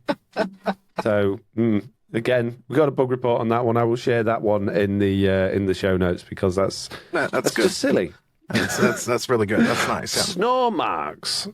Snormarks says, mobs spawn in highlight levels. We know it's been like it forever, but it's one of those things you hardly ever see. Anyway, they say, was working on a large redstone project on a realm when a creeper blew it up. Wasn't sure where it spawned, so I downloaded a copy of the realm, flew through in Spectator, found no dark spots, and while assessing the damage, more mobs climbed out of an area light level 7 and above. Looked at one bug tracker, and it seems this was an issue in 1.16, so I guess that's the version of the code they're working on now. That actually ties in perfectly with what we said last time, isn't it? Yep. Yeah, they continue. I'm having to stop playing out of sheer frustration as I can see no way to prevent this, as even I have cats around the area, and if you have any ideas on what could be causing this or a hot fix, I'd appreciate it, and there is a bug report for it as well. Yeah, this has been on and off forever. Particularly creepers. Creepers always seem to be able to appear anywhere. And it's not like really regular, but they do. And I've seen it so many times. I've caught it on streams. I've caught it in videos. It's odd. It's odd. I've caught the same thing. Suddenly something will spawn directly on top of a torch. And you're like, excuse me? I just watched that happen. That should not have happened. Yeah. But then you start questioning yourself and you think, did it, or did I just not see it before? But then, like, we had not that long ago, we had that really weird thing with lighting on chunk borders where you could have a torch next to a chunk border and the other side was just pitch black. So And there's loads of lighting glitches at the minute, like we've seen with the oceans. Like some parts of oceans are just lit up and some bits aren't. It's bizarre. So there's all sorts of weird things going on with lighting. And again, I'm going to blame this on client-side chunk rendering on servers. Yep. Seems like the perfect excuse to blame it on. Yep. Yeah. So maybe, right? So we know how the weather's broken. Like you can log off in the rain and log in the rain, but it's not actually raining. Yeah, and you can use a Riptide Trident. Yeah. Yeah. So if the server thinks it's sunny, but your client thinks it's raining or a thunderstorm or even nighttime, and the server thinks it's daytime, do you think then that it could be dark enough on the server for mobs to spawn, but you're not seeing it? Do you think that could have anything to do with it? Maybe. It's weird. Crazy stuff. Well, we know too that we've had several issues in the past with, say, a torch right on a chunk border. And we all remember you'd see a grid of this chunk is totally dark because the light update hadn't came through. I wonder if that's still happening in the back end, but we don't see the visual signs of it anymore. Does that make sense? Yeah. So, like, the game still sees the torch there, but it only goes up to the edge of that chunk and then the next chunk over. Even though you visually see it as lit up, the game still sees that chunk as dark. Yeah, maybe. Could well be. Oh, man. Who knows? They need to fix it either way. Whatever it is. Fix it. Please. Jeez, Jeff, what you doing? Meh. Well, next we got Tiny Raccoon. Say that? Yep. And they say, hi, all. Quite a big bug. I felt I should say in all my worlds, when I'm fighting the dragon, I get to the minimum health, but the final hit does no damage. Instead, the dragon goes damage red and freezes apart from its wings. Any further damage does nothing. I am forced to go into creative and /kill an entity to get out or get an elytra. Thanks for the great podcast. Tiny Raccoon was killed while for going into creative to win the game. A couple of things that strike me as a bit odd there. So I can understand you need to do /kill to open up the portal to get home again. But dragons don't drop elytra. And you can go off and get elytra without killing the dragon, providing you're good at slabbing. I mean, obviously, there's more details are needed. Yeah, so it does seem to be some sort of bug there, but I'm almost wondering if they're playing with some sort of add-on or something that adds elytra drop from the dragon. In which case, if they are, or if it's an older add-on, it could be that it's an older version of the dragon entity code, which could cause the bug. Cause it to crash, yep. That makes sense. Let us know. Let us know if you were using any add-ons or if it was completely vanilla, because they never specified that it was a vanilla world. No, but it's interesting, though. So thank you, Tiny Raccoon. One to look out for. Also, I don't know if you've played much on the newest update. We have it installed on Slackville. I'll tell you one bug that's bothering me. And oh, yeah, I forgot to ask us about bugs at the beginning. Yeah, sorry, Slack. Go on. One bug that's bothering me in this update, the most recent one. If me and you were standing side by side and we both had our skins on and I flew away and unloaded you and came back, you'd be in a Steve skin. Yep. We had that. The other day we recorded something that I'm not allowed to talk about yet with Mr. Beardstone and a group of us from TB. And Tiz couldn't see anyone's skins. We literally had to change skins in front of him in order for me to be able to see our skins. Yeah, that's one point. We're still on 119.60 on TB. So, yeah. Thanks. It's very, very annoying. Yeah. Thanks, game. Did you have any bug this week? No, I haven't played enough to get bugs this week. So I made in my video coming up on Saturday, I've made a ridiculously speedy flower farm, and touch wood, it all went rather well. I didn't come across any. Oh, I did actually. I come across bugs. So I got a hopper line that runs along the middle, and on top of the hopper line is 2 rows of glass to stop flowers either falling in the hoppers or falling on top of the glass that's on top of the hoppers, right? Yes. Yet those hoppers continually fill with flowers. And it's not possible. Been fiddling with code. Yeah. Yeah, so have I got a bug? I forgot about that. Jeez. Okay, right, that's enough of the bug date then. If you've got a bug, let us know. Feedback form, Discord would be better, or emails if you're, really running out of options. So, Yeah, it's wish list time. We've got a whole bunch of wish list ideas.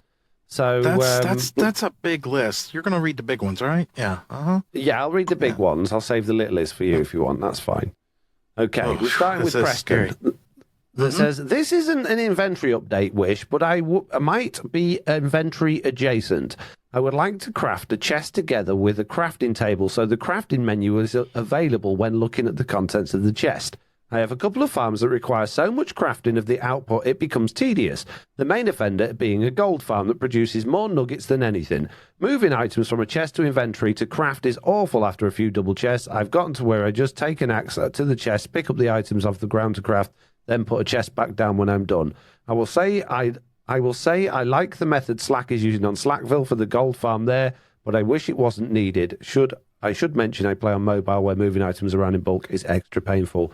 Yes, we've said this a couple of times before, haven't we? Like the ability to open a chest and your inventory at the same time would be great. I think that's already in the good ideas bin. And even have your crafting table available on that as well would be fantastic. Like if you got a chest sat next to a crafting table and you click on the crafting table or you click on the chest, it would show you both. That would be amazing. It would be nice if, like, I would steal something from 7 Days Mod here. Where you put down a chest and you can push a button in the top that says whether it can be broadcast or not. And if it's broadcast, any crafting table within, say, 10 blocks can access the contents of that chest. It would be lovely. Just lovely. It would. That does feel very, very modded for Minecraft, though. Whereas I think just having if a chest is set next to an crafting table and they just pop up together, I don't think that would be too complicated to do. No, but I like your idea as well. Yeah, wireless shulker boxes or wireless crafting tables would be fantastic.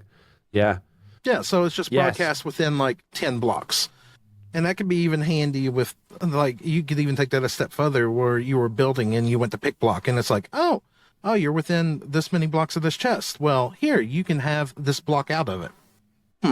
Well, now we've got echo shards and, like, skulk sensors, which are effectively wireless redstone technology.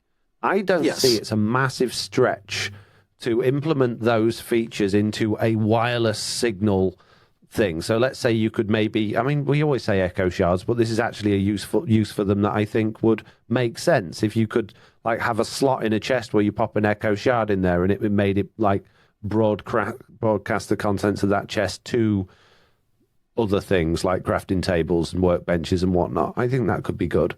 Yeah, I think it could be something that could be put into the game. Does it feel modded? Oh yeah, without a doubt. But I would enjoy playing an add-on or something like that for Bedrock that did just that. Yep. So is that a good idea or a bad idea or a fun idea? I'm torn on whether I want to say good or just fun. Okay. You make the first vote. Oh man, I would love that in the game. It would I think that would be brilliant, but I think that's one of those things that's just never going to happen. So I'm tempted to put it in fun. Yeah, I'll agree with fun. Okay. So in that case, we get a... Just a move. Right. Yeah. Right, do you want to read the next one?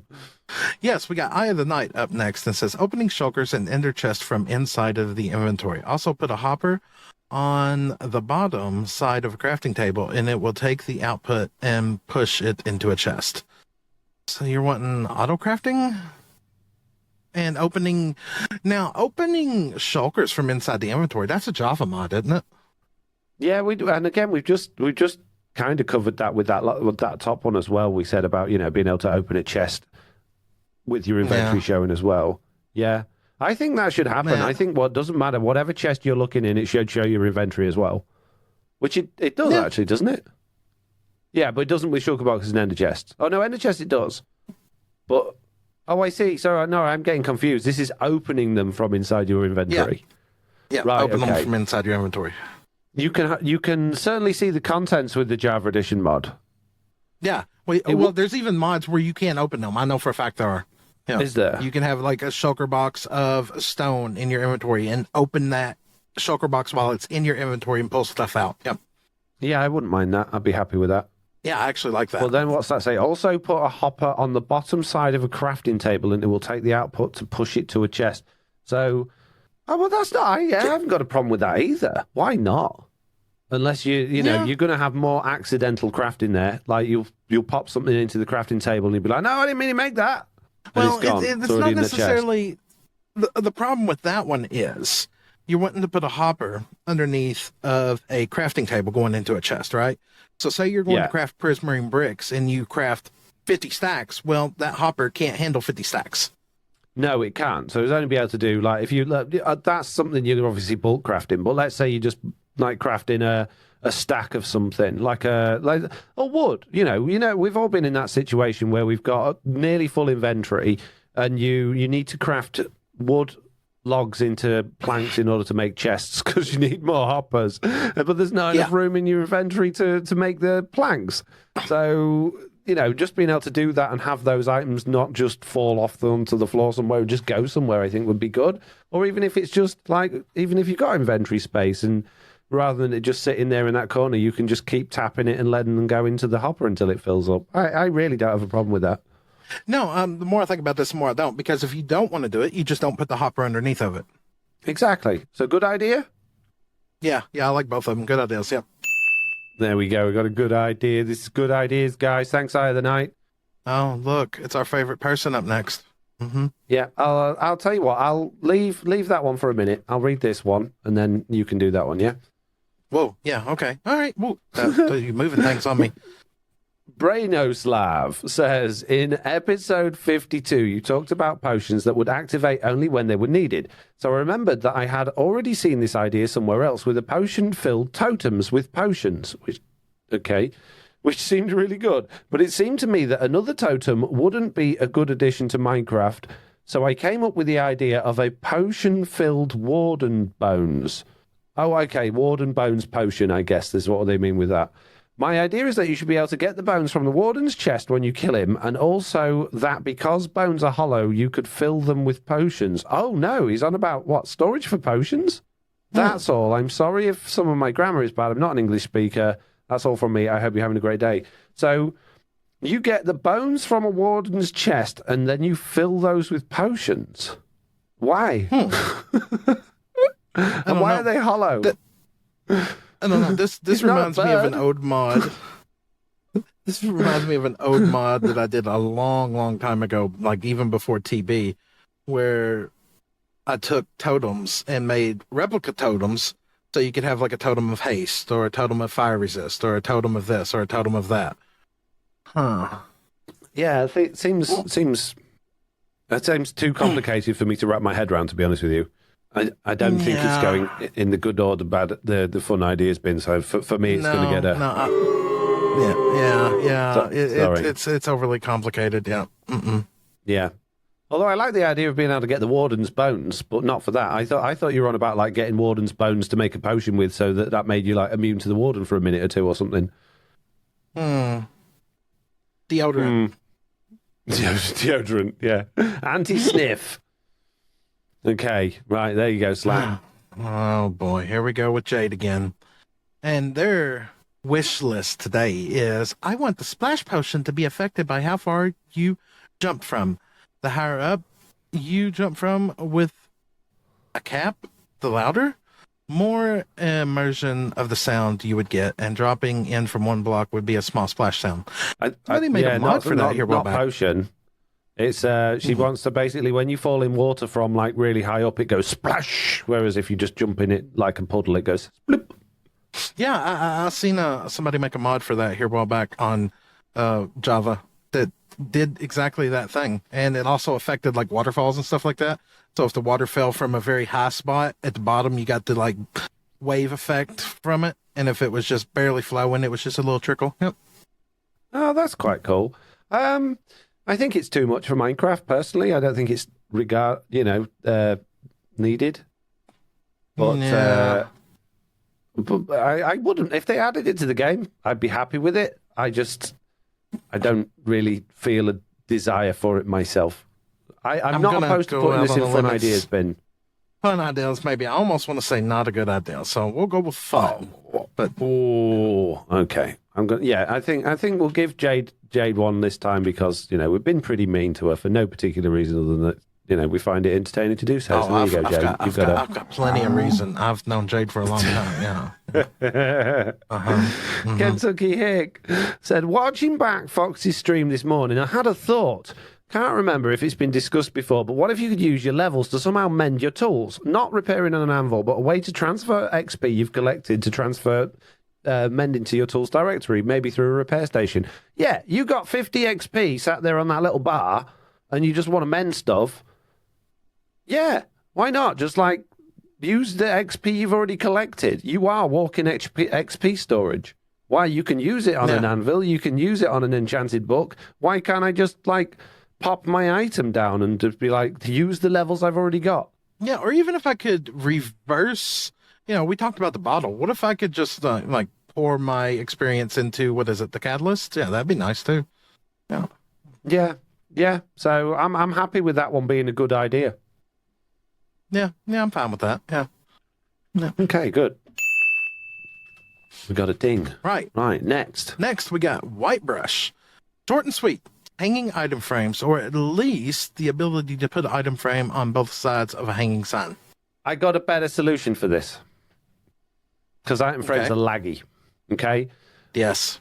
We've said it before on the podcast, and it's very simple. If you click a hanging sign with an item, it will a picture of that item will appear on both sides of the hanging sign.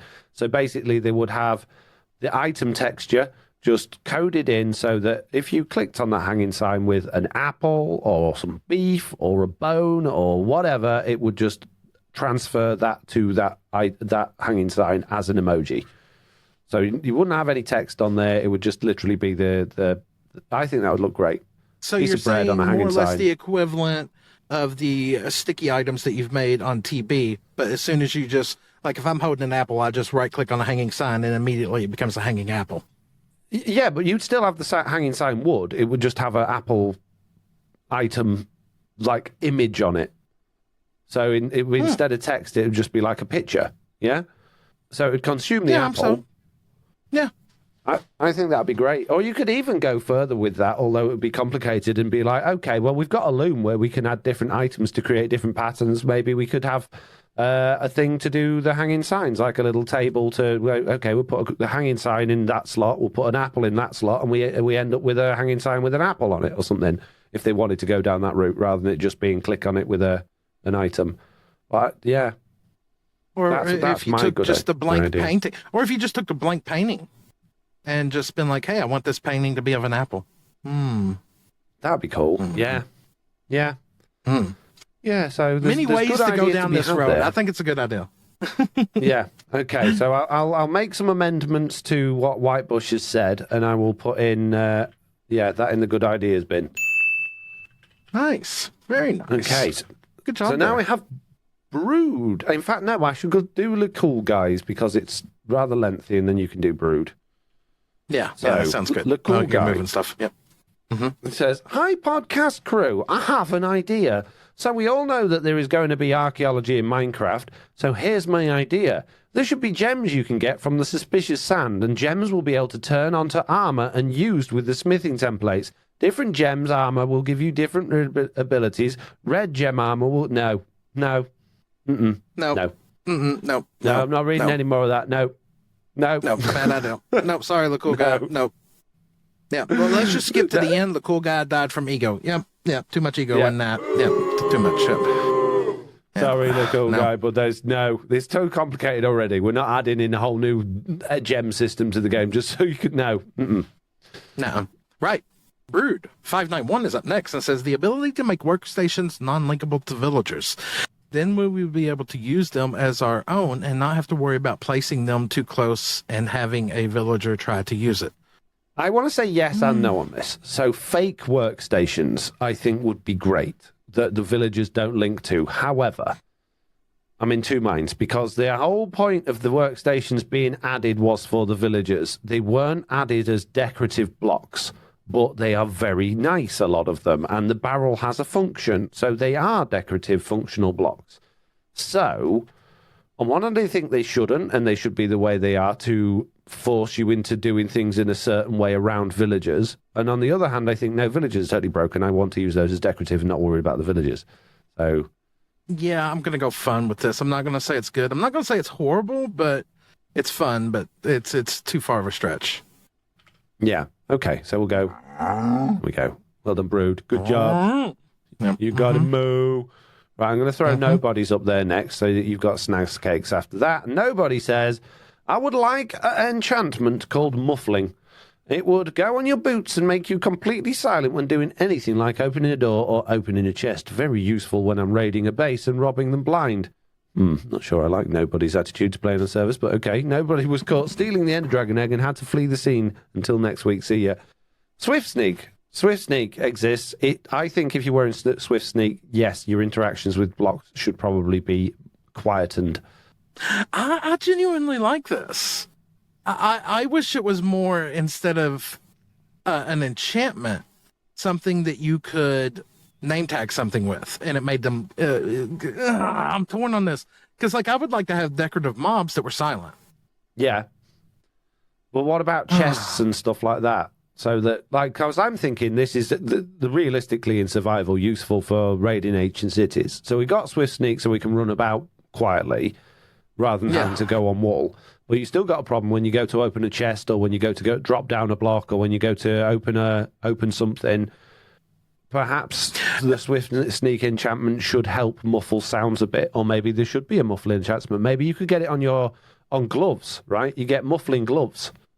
Like wearing woolly gloves, so that there's no sound. I could get behind that, because then, like, if you didn't want your chests or anything to make noise, or doors to make noise, or anything like that, but if you fell and still took damage, you'd make noise. But would that affect your ability? Well, Swift Sneak makes you quiet when you're crouching. So muffle, it deals with a delicate touch. Ninja, there you go. Muffling, ninja, whatever you want to call it. Yep. Ninja gloves. Yeah. Okay, ninja gloves. Yep. It's going in the good ideas bin. Nice. I can't spell ninja apparently, but there we go. Okay, who's next? Snazcakes. Snazcakes. Yeah, Snazcakes is next. It says snowballs should be able to be used to place snow layers with clicking multiple times on the same block to make it go higher with one block max height. Oh, that's what snow that's layers a snow are. layer. You just don't want to craft it into snow blocks, and no, sorry, Snazcakes. However, I do like Snazcakes' next one, Slack. Oh, sorry, hang on. Snazcakes get a... Yeah. Ash. It could be found in the nether near lava and be in layers that could be collected using a shovel that would give you ash particles, which you could use to place it again. So basically, it's grey nether snow. And I like the idea that you could throw ash balls at piglins, and I like the idea that you could have ash layers. Yes, I'm well into this. Yes. That is a good idea. I'm sold. Yes. Yeah. Yeah. You're thinking about your gas farm, aren't you? Gray basalty texture. Oh, I'd love it. Yeah. I'd love it. Mm-hmm. I want it now. I need it. Okay. Yeah, me too. All right. Tough Relic 54771 is up next, and they say, I think they should be bait for fishing, like different kinds of bait that would give you different fish. So fishing in Minecraft is tedious.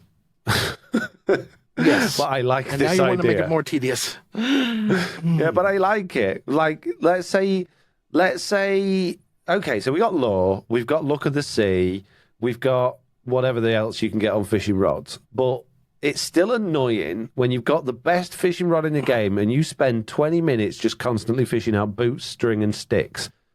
What if there was certain bait that could be more expensive, or certain bait that only gave you fish if you only want fish, and certain bait that gave you treasure?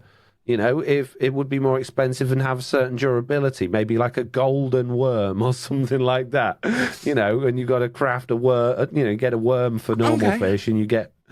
Well, I think that could be fun. Okay. Because it's going to cost you, and it's still going to be a gamble, but they're more likely to get good stuff from it. So would it be like arrows for the bow? It would be like you would craft up bait.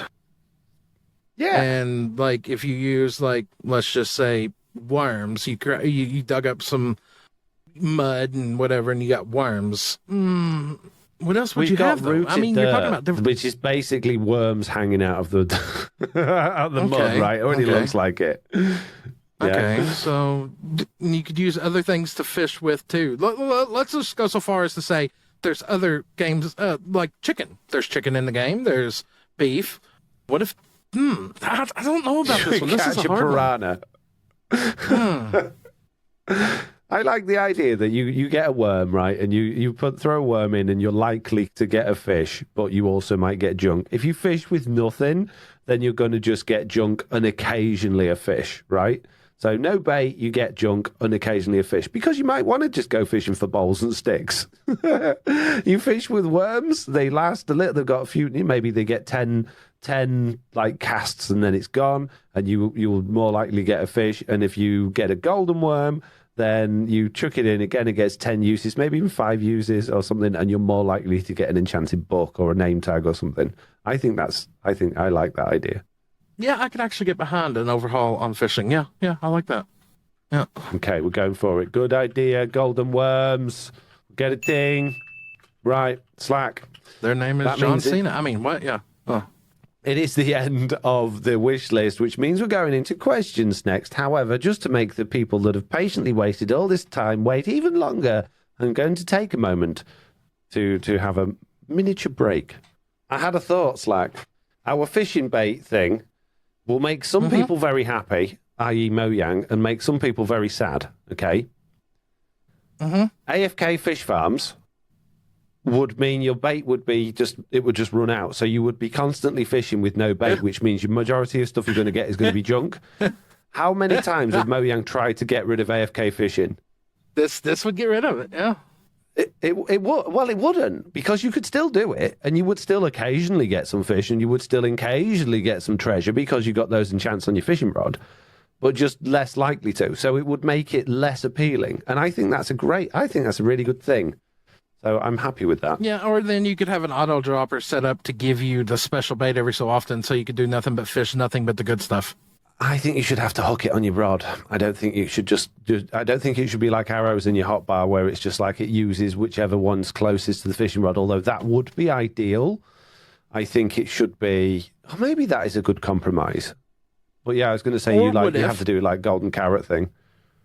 Or what if it was like a carrot on a stick, but you could not put mending on it? I think everyone would hate you. No, I like that. I like what you said with the arrows thing, actually, where it's just like, yeah, you've got a bunch of bait in your inventory and you can just fish away. Yeah, I think that's fair. Right. Questions time. Okay. So, where do we start and how many have we got? If you are here in the live audience, then please do write us some questions. And I think Squirrelicious we only got like 3 here, don't we? Oh, wait, Yeah. we're going for live questions first? Yeah. Okay. So live questions. We'll start with Squirrelicious, who says, Okay. while Trails and Tales undoubtedly describes the content of the 1.20 update, it doesn't hype me up because I only know the features it will contain. Do you guys think they went about this right? Or should they have chosen and revealed this name during Minecraft Live last year? Oh, man, yeah, I've been thinking about that a lot since today and before, how they've gone about this. The way they did it, I genuinely thought we were going to get a surprise today, especially as that video that they gave us today played out with the whole, we're going to tell you the name, but first of all, we're going to tell you this. And then when you got to the end, you were totally deflated. I think if the name had given us a new reveal, even if it was a small one, I think that would have been the right way of doing it. I think for them, this is certainly the right way of doing it because they're getting all of that hype and they're getting that big build-up. And realistically, for nothing, it's cost them nothing to just share the name later on. But they're getting a lot of traction on, hey, Minecraft Legends, we want this to succeed, so better get it out there. Yeah. So from a perspective of the company, I think they did the right thing because they're trying to push stuff. But I can't help but think that video is going to leave a bitter taste in a lot of people's mouths. And I think last Minecon certainly left a bitter taste in a lot of people's mouths, even though they've been honest with us and said, we royally messed up last year, so we're not going to mess up this year by just not telling you anything. It was like, well, no one's going to watch it next year. What's the point, So I think they've shot themselves in the foot to start with, and I think this is probably the best way they could go about removing the bullet, I guess. What do you think, Slack?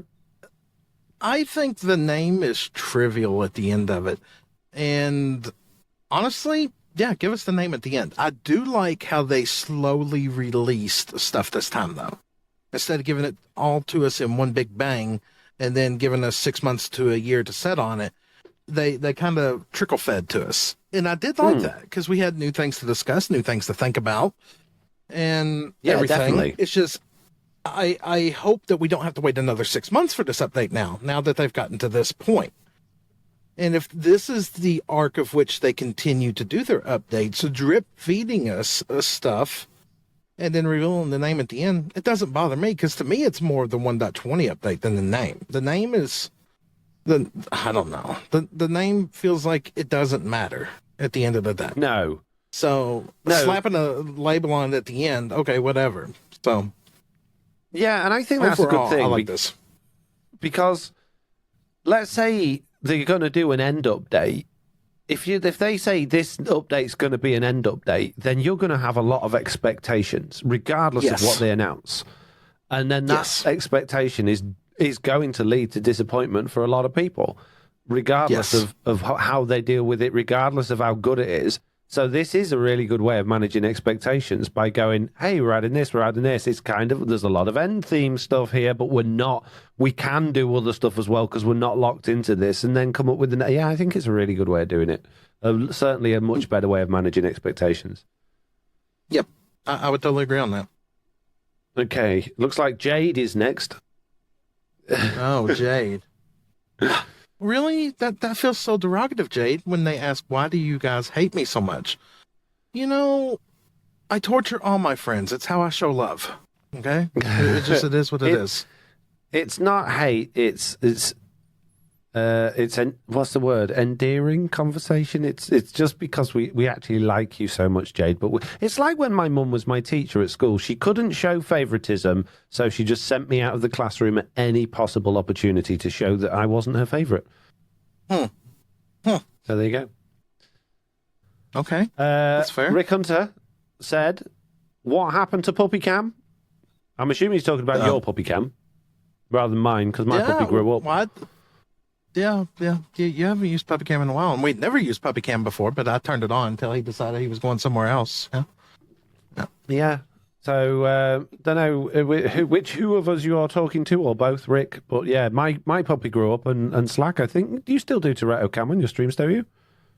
On occasion, yeah, on occasion. Right now you're getting Toretto Couch. He actually has a couch. Yeah. Couch Cam. Yeah, I don't even have a couch. He has a couch, yep. Okay, we only got one more. It's Rick Hunter right down at the bottom, Slack. Oh. Says, I'm a small content creator asking you two big league guys of the Bedrock community, what do you think of the longevity of Minecraft content creation would be?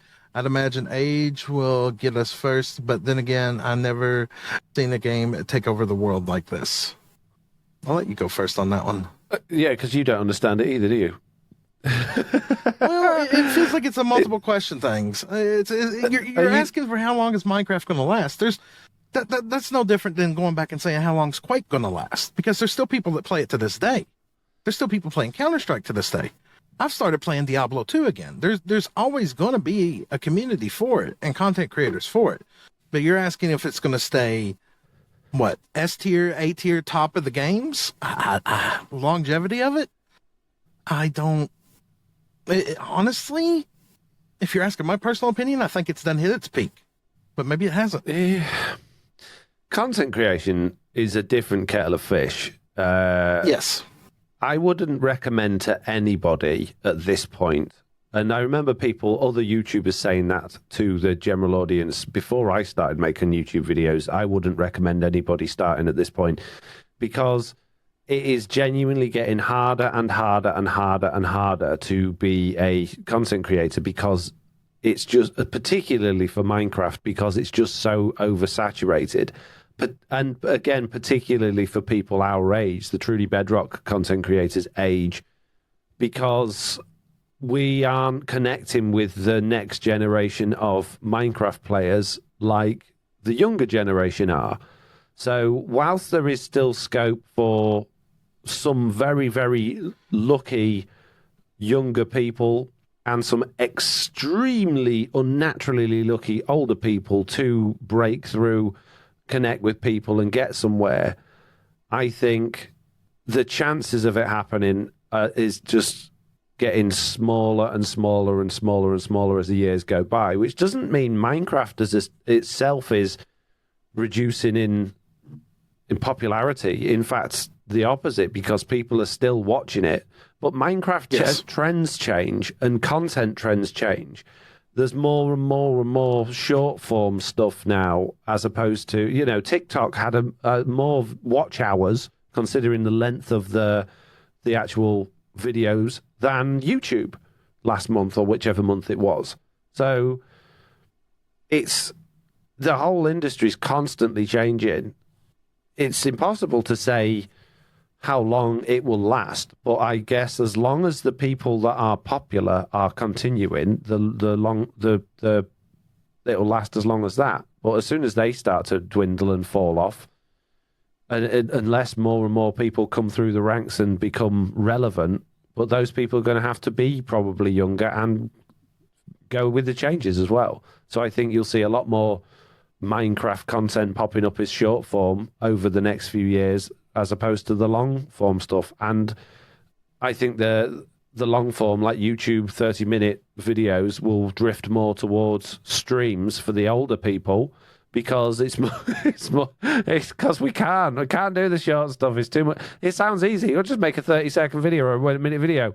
It's easy to just sit and stream and chat with people, Yeah, and what do you think? I'm trying to think of how I want to phrase this here. You said you two guys, big league creators for Bedrock. I wouldn't even consider us big league, but I wouldn't at all. That's just my own opinion. I'm just a gamer at the end of the day, just like you. The thing I see now is everybody out there knows of Hermitcraft. Everybody knows of Dream SMP. Okay, I'm just using the two biggest that I can think of, and everybody now wants their own. And we started TB. I wish we'd started it about a year earlier, but when we started it, we've got a good edge for Bedrock, but we are definitely not the biggest Bedrock out there. Not at all. There's a lot of other bigger content creators for Bedrock Edition. But I think everybody sees like Hermitcraft, and they see like Dream SMP, and they see Truly Bedrock, and the market is so saturated that, like, just the whole COVID outbreak. Okay, so many people were stuck at home and getting paid by the government to stay home and this and that, or whatever. There was essential workers, but a lot of people jumped onto the bandwagon. Like, there's 30, 40, 50 new SMPs out there where people are streaming and trying to make content on it. So that's even saturating the market even more. And it's a very, very hard thing, because like you said, Minecraft is just so oversaturated. And now, I know several people who started their own things just within a couple of years ago, and it's died off. They've had to go back out and get a job and stuff like that. You better do this for fun, because there's not much money to be made in it.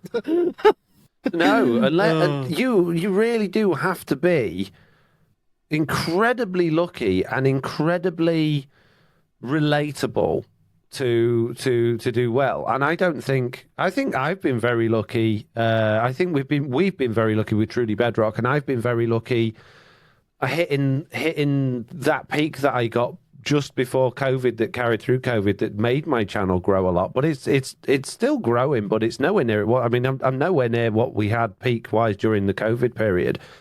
I'm still getting like half the number of subscribers and half the number of views that I got at that point. So It's not just because everything's so saturated, but there's also a fatigue. There's a viewer fatigue. I've sat and watched too many YouTube videos. I need a break, and these things will level out and they'll move and they'll change. And like I say, people are moving over to TikTok a lot more than they are YouTube now because it's easier to digest. And I hate TikTok, but I sat for 2 hours scrolling through TikTok the other day and I couldn't stop. And it was nonsense, absolute pure nonsense. I know. I can't stand it. It's like YouTube Shorts. You're like, okay, well, it's only 30 seconds or a minute. Okay, so I can watch this, and then I'll watch this one. I'll watch this one. I'll watch this one, and I think it's actually hurting people's attention span because we're in such a craving for something new so fast that it long play stuff and everything just feels so much harder. And Rick, I'm not saying for a minute not to do it. If you want to do it, go for it, 100%. Just don't expect a career out of it. Exactly. Manage expectations. Do it for and have fun. Chances and are, if you can make some money doing something you love, then yeah, that's great. But don't. Just as somebody who's done it, like last month was a bad month for me. This is my income. And last month I only made like $700. That's it. It sounds like we're saying, like, don't do it because we don't want any more competition. It's not that. If I knowing what I know, there's no way I'd start again. It's impossible. If I wasn't doing this and I knew what I knew, I wouldn't start a YouTube channel because I just know it'd be I certainly wouldn't start one with any expectation for it to grow. Yeah, at all. Yeah, I totally agree on that. Yeah. But I was having a conversation in my live stream this morning about attention spans and things, and I mentioned that I was... Did you ever watch Fringe, the series Fringe? Yes. I loved it. It was one of my favourite ever TV shows, and I've got to the point now where I've forgotten it enough to watch it again. And there's only 5 seasons, but there's 100 episodes, because it was back in the days where there were 20-odd episodes a season. Yep. And I'm so used to watching, like, The Mandalorian comes out or something, one of these 8-part, 10-part series where they're an hour long each, or even like Game of Thrones, and I can sit and watch every single one in a row without stopping and enjoy every single one. But I go back to Fringe now, and I thoroughly, thoroughly enjoyed it when it came out. But the episodes are 45 minutes long, and there's 20 of them per series. And the storytelling is just so much different because there's so much fluff between the important parts of the story.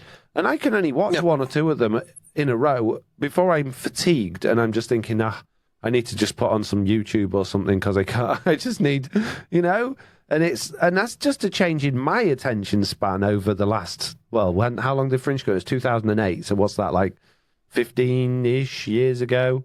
Yeah, well, that's like I tried to rewatch Stargate and I just couldn't do it. I love that show. Yeah.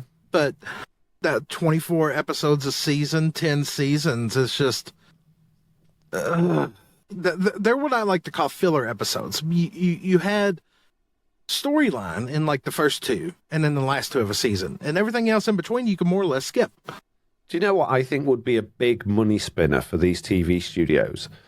Like you get a computer game and then 10 years later they'll do a remake and it'll sell even better than the first one did. Yep. Right. Get something like Fringe, upscale it so it's in 4K, which you can do with AI now. You don't even need to record it all again, right? And cut it, re-edit it to take out the chaff and just leave the main storyline. So you take each season, you put all of the episodes together and you cut them into a reasonable 10 episodes with all the chaff and release it as that, and it would be amazing. Kind of reminds me of fan edits. I used to watch a lot of fan edit stuff, and there was one in particular that I absolutely loved. It took all the Underworld movies, and somebody took and just cut all the filler stuff, and they combined all the movies into one. So it was like 5 hours, but it was such an entertaining 5 hours because they cut out all the dead and the boring and the stuff you didn't need. It was somebody else's look on the same series with the same recordings that had already been made, but they just took it all and combined it down together, and it was great. Like Supernatural. Supernatural was a brilliant show, But so you know, when you watched it week in, week out, and you're like, oh, it's just another detective episode. There's nothing. There's no story in this. This is just yeah. If they get rid of all that, really release it as a shorter series with hour-long episodes that just tell the story, and I would rewatch all of those. Absolutely would. Yeah, me too. Sign me up. Yep, sign me up.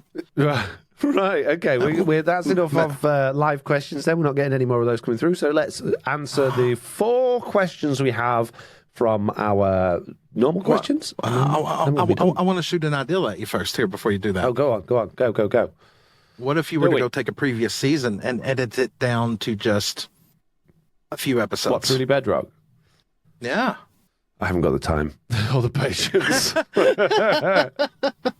If you could do that, if you were doing a lot of story focused stuff, I think that would work. But I don't know how well that would work with our play style of we're talking about what we're doing.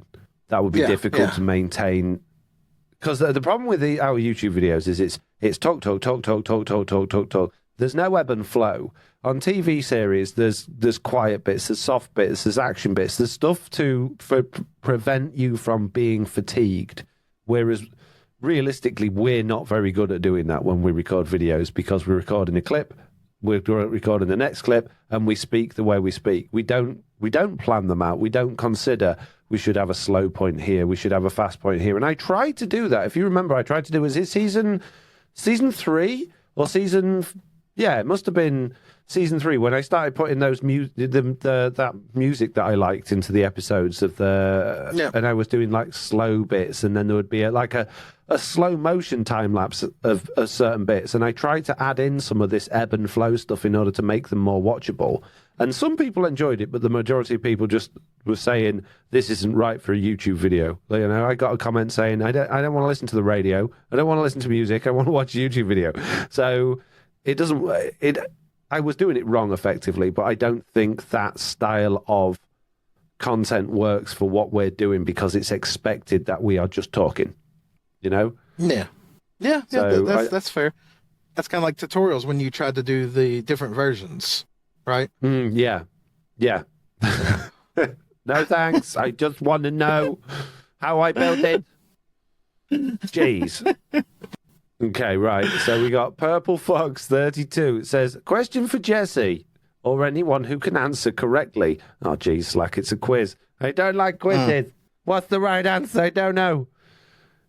Do you speak, or at least understand, Spanish? Make sure you get the right answer, Slack. Tu no estudio en la clase de español. Wow. For me, it's no. Dos cerveza, por favor. My grandfather lived in Corpus Christi, Texas for many years. Oh, really? And he always spoke Spanish. So I started taking Spanish in high school so that we could have our own conversations when he was around. So there was a point when I could speak it and read it fluently. But after he died, it's one of those things that I haven't done it in so long that, like, it's like, I know if I started doing it again on a consistent basis, I would.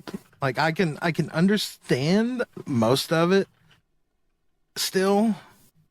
I can't think of a lot of the words, but it wouldn't take much for me to speak and write and understand Spanish again full time. Yeah. Fair enough. What about you? Well, I don't.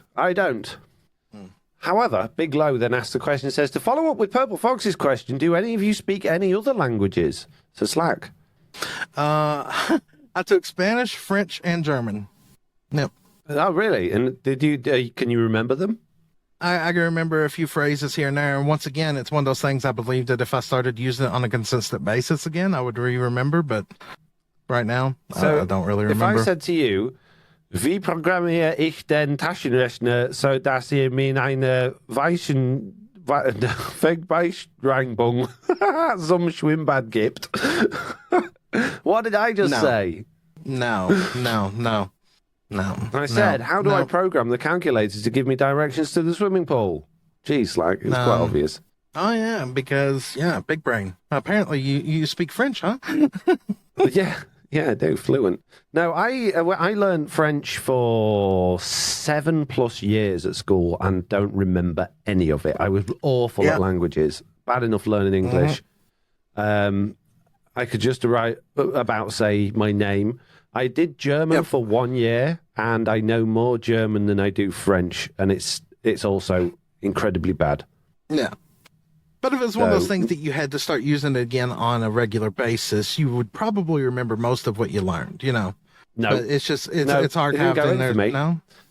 No, I couldn't. I tried so hard, but it didn't go in. I couldn't do it. And in fact, for my GCSE, which is like your exams when you're like 15, 16, my French teacher, because she didn't want to get a bad mark on her, like how, students, she gave me all the answers to the test when it was the speaking test.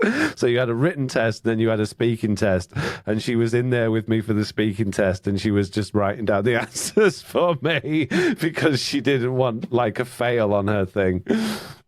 So, I figure it would come back because it's like I wanted to be a teacher at one point, and I loved mathematics, algebra, calculus, geometry, all of it. I did all those in school.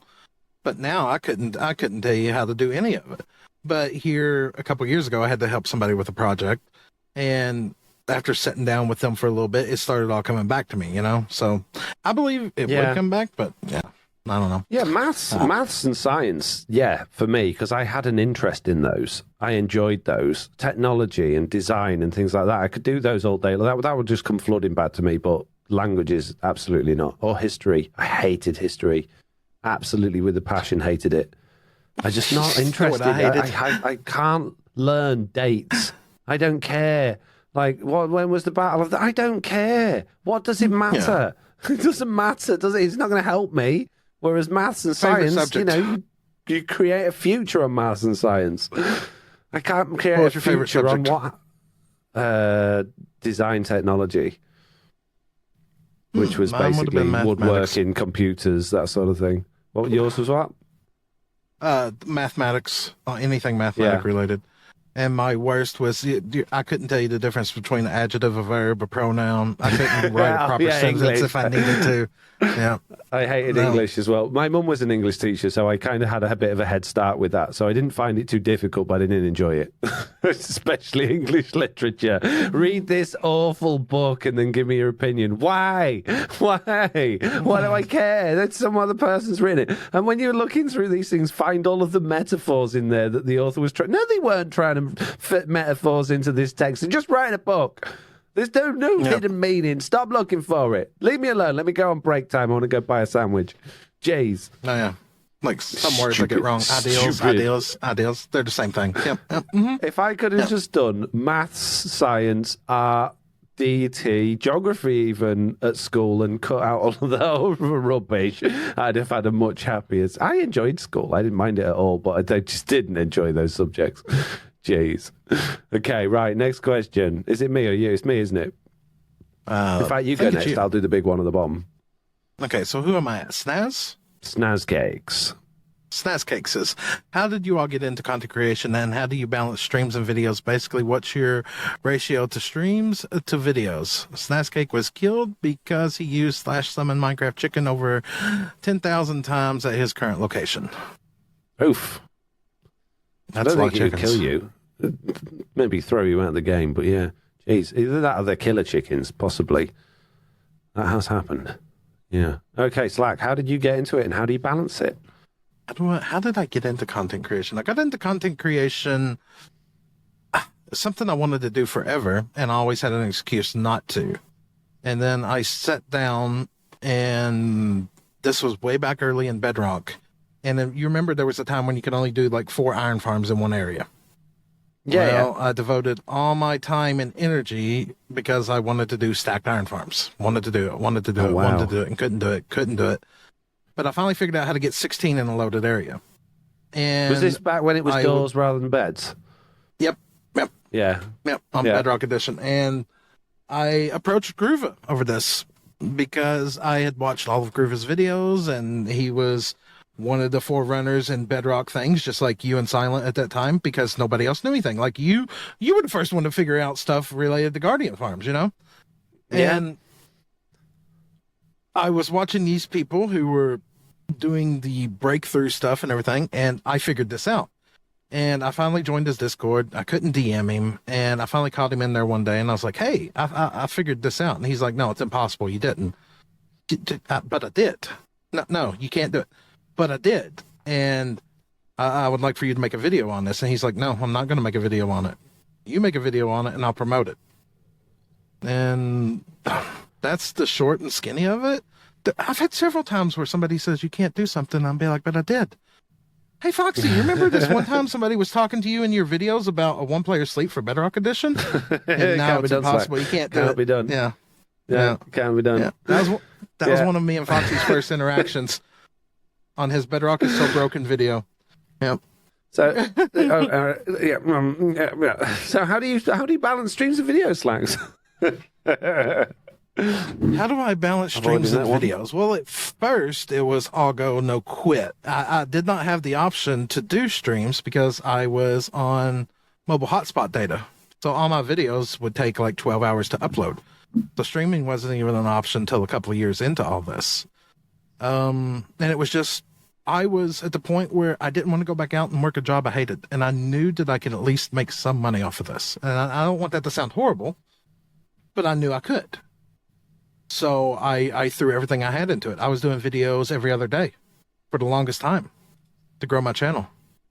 And I just happened to be at the right place at the right time, knew the right people, aka Foxy, Silent, Groova, and everybody. And I'm not saying that I didn't put in work because I had to put in work, but it was just a lot of things fell into place all at the right time that helped my channel grow really quick. And finding the balance, it's hard because burnout's a real thing. You know about it. Foxy knows about it. I know about it. I can't set a schedule. I can't. If I set myself on a schedule, I'm self-destructive. So they just happen when they happen for me. That's just the best way that I can do it. Yeah, it totally depends on your personality. If you're a person that thrives on structure, then a schedule's a great way forward. If you're a person that thrives on pressure, then maybe a schedule's not a good idea. And I don't know. It totally depends. There's no golden ratio of streams to videos. It's what do you... At the end of the day, it boils down to, and I know I haven't talked about how I got into it, but I'll do that in a minute. But it boils down to what you enjoy doing. If you enjoy doing something, people will enjoy watching it, right? And that doesn't mean if you're having a really, really good time, everyone's going to watch it, but you're going to gain more traction. You're going to gain more... When someone bumps into what you're doing, they're going to latch onto it more than if you're just having a miserable time or if you're not really enjoying it. So if you really enjoy streaming, if you really enjoy chatting to people while you play Minecraft, then do more streams. If you really enjoy telling a story or being creative in your videos and you like editing them and you like putting them together in a fun way, then make more videos. It doesn't matter. At the end of the day, you're not going to... Well, it depends on who you are. Like Slack's a really good advocate for saying you're going to earn a lot more from streams than you are from videos. Whereas I'd be the other way around. I would say, from my experience, I'm going to earn a lot more from videos than I am from streams. So it totally comes down to you and what you get out of it. And if you're not interested in doing it for money, if you're just doing it for fun, then do the thing that you really enjoy the most. And if you get to a point where your audience is saying, I wish I could see live streams of you, then, dabble in that. Or... maybe the opposite way around. Maybe you're doing streams and they go, it'd be really cool if you did a video on this, then do a video on that. See how it goes. So, it's totally down to you as an individual. In terms of how I got into it was I never intended to have an audience. I've told this story a lot. I love this story. I've heard this. Yep, I've heard this story. Yep. Yeah. But basically... when I started, my eldest son, who's now nearly 18, he just turned 7, and he lived with his mum, and it was quite far away, and I didn't see him as often as I'd liked, and he didn't see me as often as he'd liked. And I used to go over to where he lived every week. I'd go over on a Tuesday, and he'd come to me at the weekends as well. But we'd go over on a Tuesday, and we'd take him swimming and take him to McDonald's for his tea, and we'd sit in McDonald's car park as close as we could to the restaurant. because you get free Wi-Fi, and we would sit and we would just watch Stampy Longnose videos, one after the other on my phone, and we would both giggle and laugh, and it was really, really lovely bonding between us both that we both enjoyed. And it just got me thinking, with me not being as close to him as I wanted to be and vice versa, one of the ways I could be would be I had all of the stuff to do it. I used to make music, so I had microphones, I had recording equipment. There's no reason, and I had a background in editing videos as well. So there's no reason I couldn't make my own videos and upload them to YouTube for him to watch. So I did. And then other people started watching, and it sort of went from there. So I would tell silly stories in a fashion similar to Stampy Longnose in order to entertain my son. And that was the only reason I started, and that's the reason why I continued. And then, yeah, that's it, basically. So, and then it became my job. And then he grew out of it. So, there you go. The random, you talking about all that just took me back, because they were talking about how do you manage the balance and everything like that. And it's just reminded me back to when me and you first met. And we were going to be part of another SMP that didn't happen. And for me personally, you actually said something in that Discord one time that I took to heart, and I pretty much based everything I do off of that. And you probably don't even remember this, or maybe you do. But it was when they were talking about forced branding and forced advertisements and all this with the other place that we didn't take part in. Cows to be milked. Yep. Is that what you're going to say? Jewels to be treasured. Yep. Yes, exactly. They're jewels to be treasured. My motto. Yep.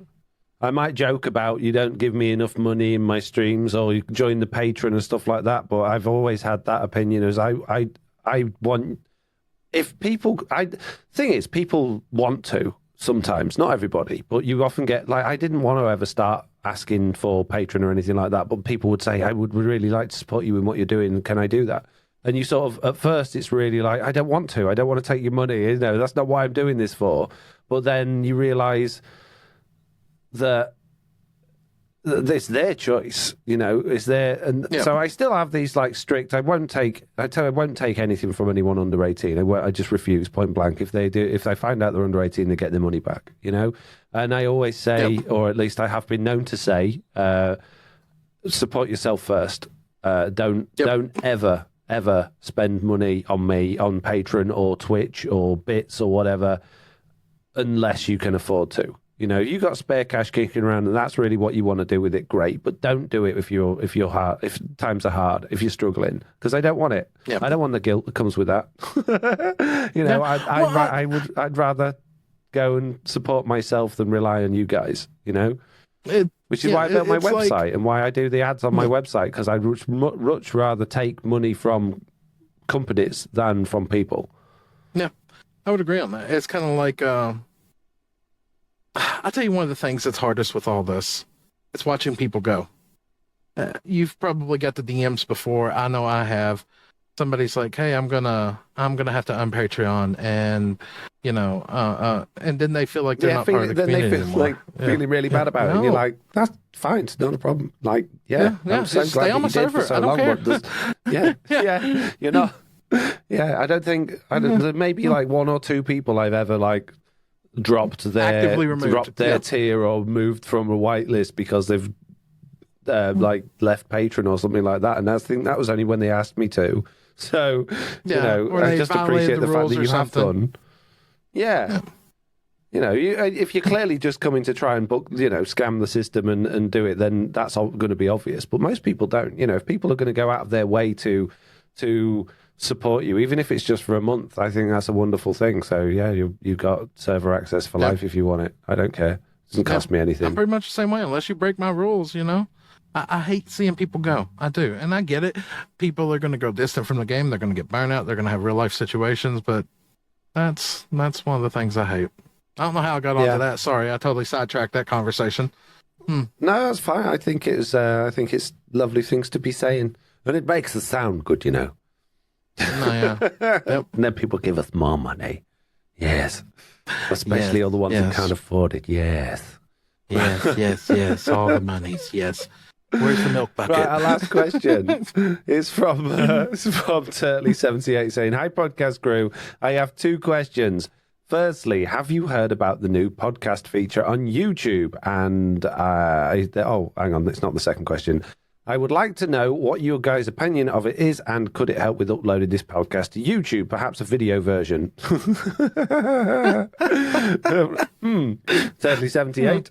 We have a video version, goes out every week on YouTube on my second channel. I would love to do it on its own channel, but it's completely pointless because we've already discussed starting again is a waste of time. So, for instance, my duck shot channel that gets maybe 10 views on a video, I kind of feel like, what's the point? Well, the point is I enjoy making those videos. I might as well record them while I'm doing it because it doesn't cost me anything. I wouldn't see the point in putting the podcast on a different channel, considering it's getting a really nice number of views on the channel it's on, and it's doing okay. But I don't know much about this podcast feature. I only heard about it the other day. I'm hoping it's just a simple case of you tick a box in the video upload that says, "Is this a podcast?" rather than it being a separate system to upload them. In which case, I'll just mark all of them as podcasts. Have you heard anything about it, Slack? No, nothing on that. I've just been paying attention to the new copyright music section in YouTube, but yeah, no, nothing on that. I haven't got that yet. I got beta on that. It's nice. I like it. Yeah. Anyway, secondly, from Turtley says, "I was wondering if you had any tips for making thumbnails, as all your recent videos have amazing ones, except for the Fantasy Servitor, which is about the same level as my thumbnails. I only got 1.8k views compared to around 3k. Oh, it only got about 1.8k views compared to around 3k. Thanks, Turtley78. And then there's even more questions. So there isn't just two, there's 4, but you've put them under PSs, so it's very sneaky. Okay, so a good thumbnail will absolutely sell your video and get you more clicks, especially if it goes along with a good title. And that's one of my biggest weaknesses, is not putting enough time and effort into those. And I certainly don't do it on videos that I know are going to underperform, such as servitor videos, because you'll learn quickly when putting out many YouTube videos that it's not necessarily the thumbnail and the title that's going to get you less views, although it does really help getting in new views and, to a point, current subscribers. But if you've got a bunch of subscribers and you've got your usual group of subscribers that will watch your videos as soon as they come out, the number of those people that watch your videos will determine how successful that video continues to be, unless it's one that's like a search engine friendly video and that's going to gather views later on. So when I put out a video that is not what those core people are looking for, i.e. a servitor video, I know it's not going to get that initial boost, so therefore YouTube are not going to recommend it beyond that, which means having a nice thumbnail and shiny stuff is kind of pointless. Yes, it might have got me a couple more 100 views on that video, but it's certainly not going to be worth putting in hours worth of time and effort to make a fancy thumbnail to get another, relative to the views I'm currently getting. Okay, that makes sense. Yep. Whereas a video that people are expecting, and certainly ones that are going to be search engine friendly, need to have a very nice thumbnail, as good as you can be bothered to make them, and ideally, if it's a searchable video, a relatively honest clickbait title. And I say honest clickbait because a catchy title that sounds like clickbait but actually answers that question and gives you what you want is going to be a good video. It's going to perform well. A video that's clickbait that doesn't give you what you want is going to get a lot of negative views on it, I guess. So how do we make the thumbnails? I take a screenshot, put it into Photoshop, and fiddle with it. It's the easiest way I can explain. There's a lot to it. I would say there's probably, I would honestly say that the thumbnails are sometimes harder than the videos. Yeah, definitely. I've done this week's video that's going out on Saturday. I haven't done the thumbnail for it yet because how am I supposed to do a thumbnail of that?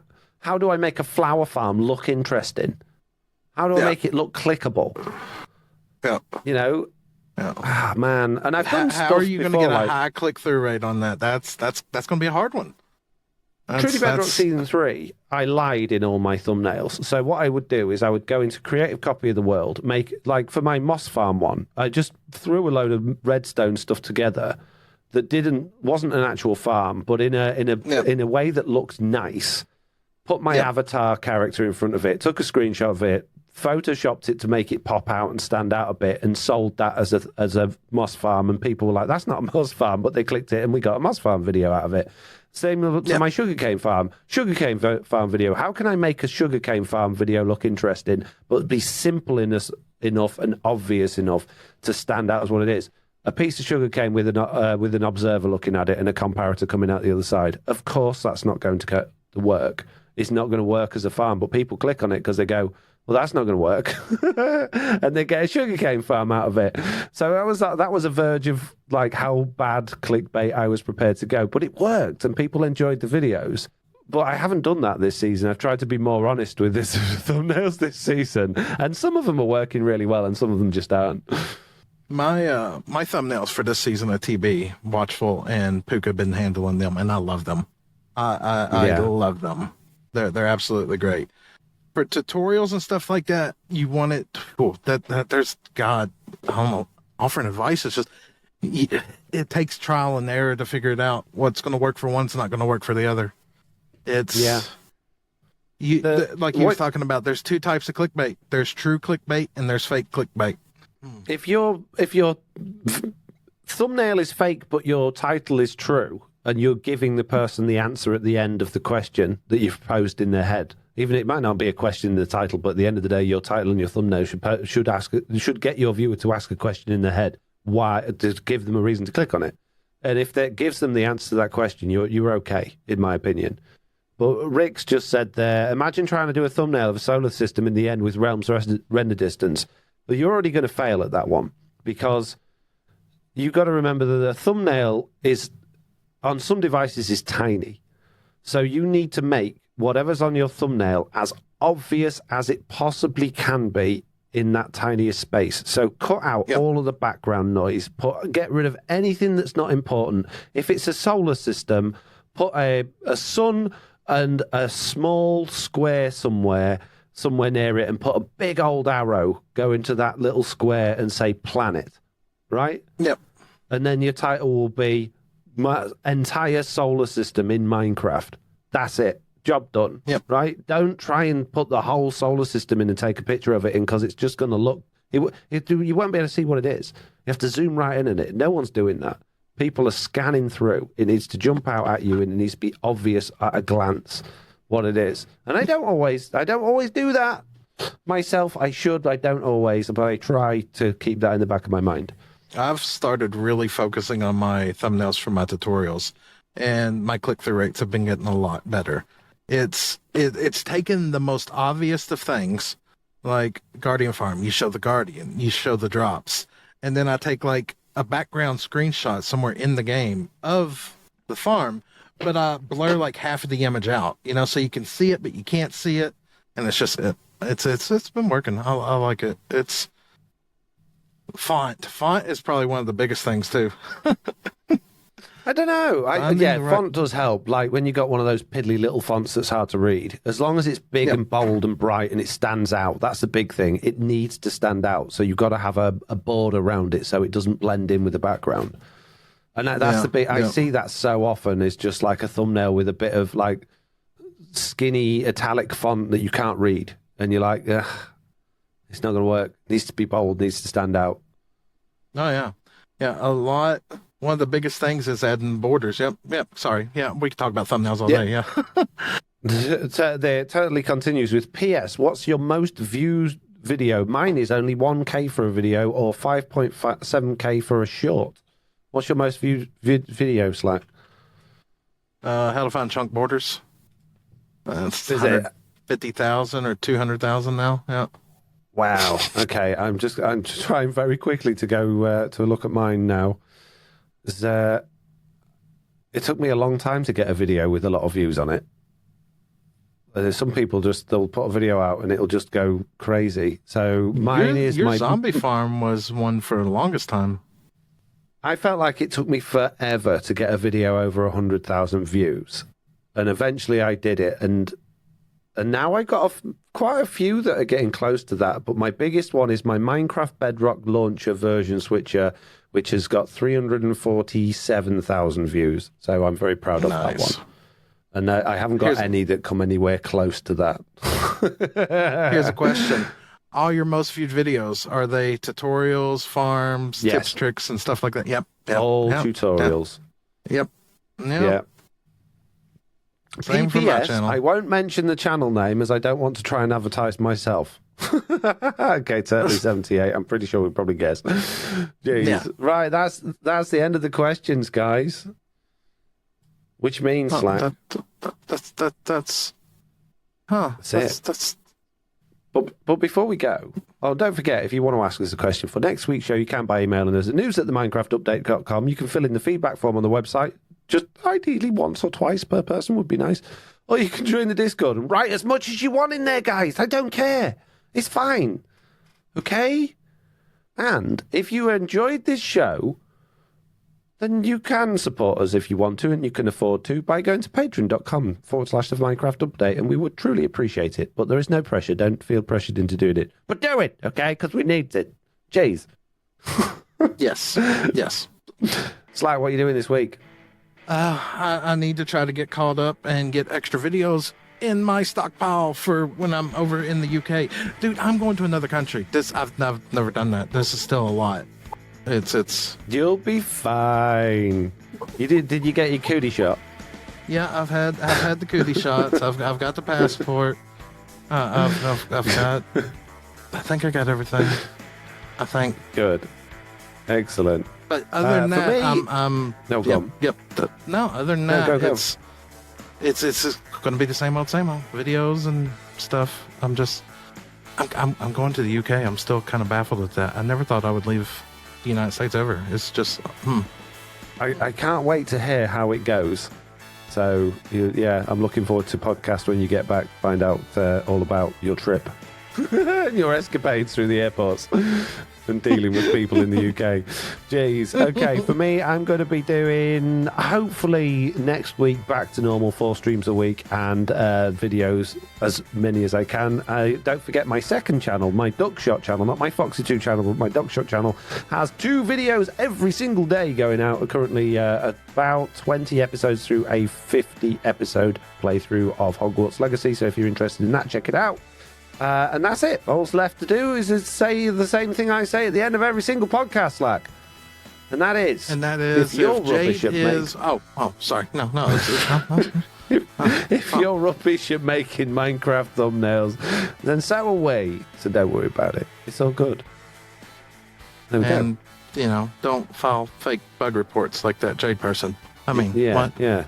Jeez, Jade. Come on, Jade. Can't you come up with something original and new? Like an actual thing? Jeez. I don't know. It's the same old every time, isn't it? Yeah. It was. Right. I've got a lovely song to play us out, Slack. I've thought about this a lot, and I think it's really apt for today's one. You ready? Yep.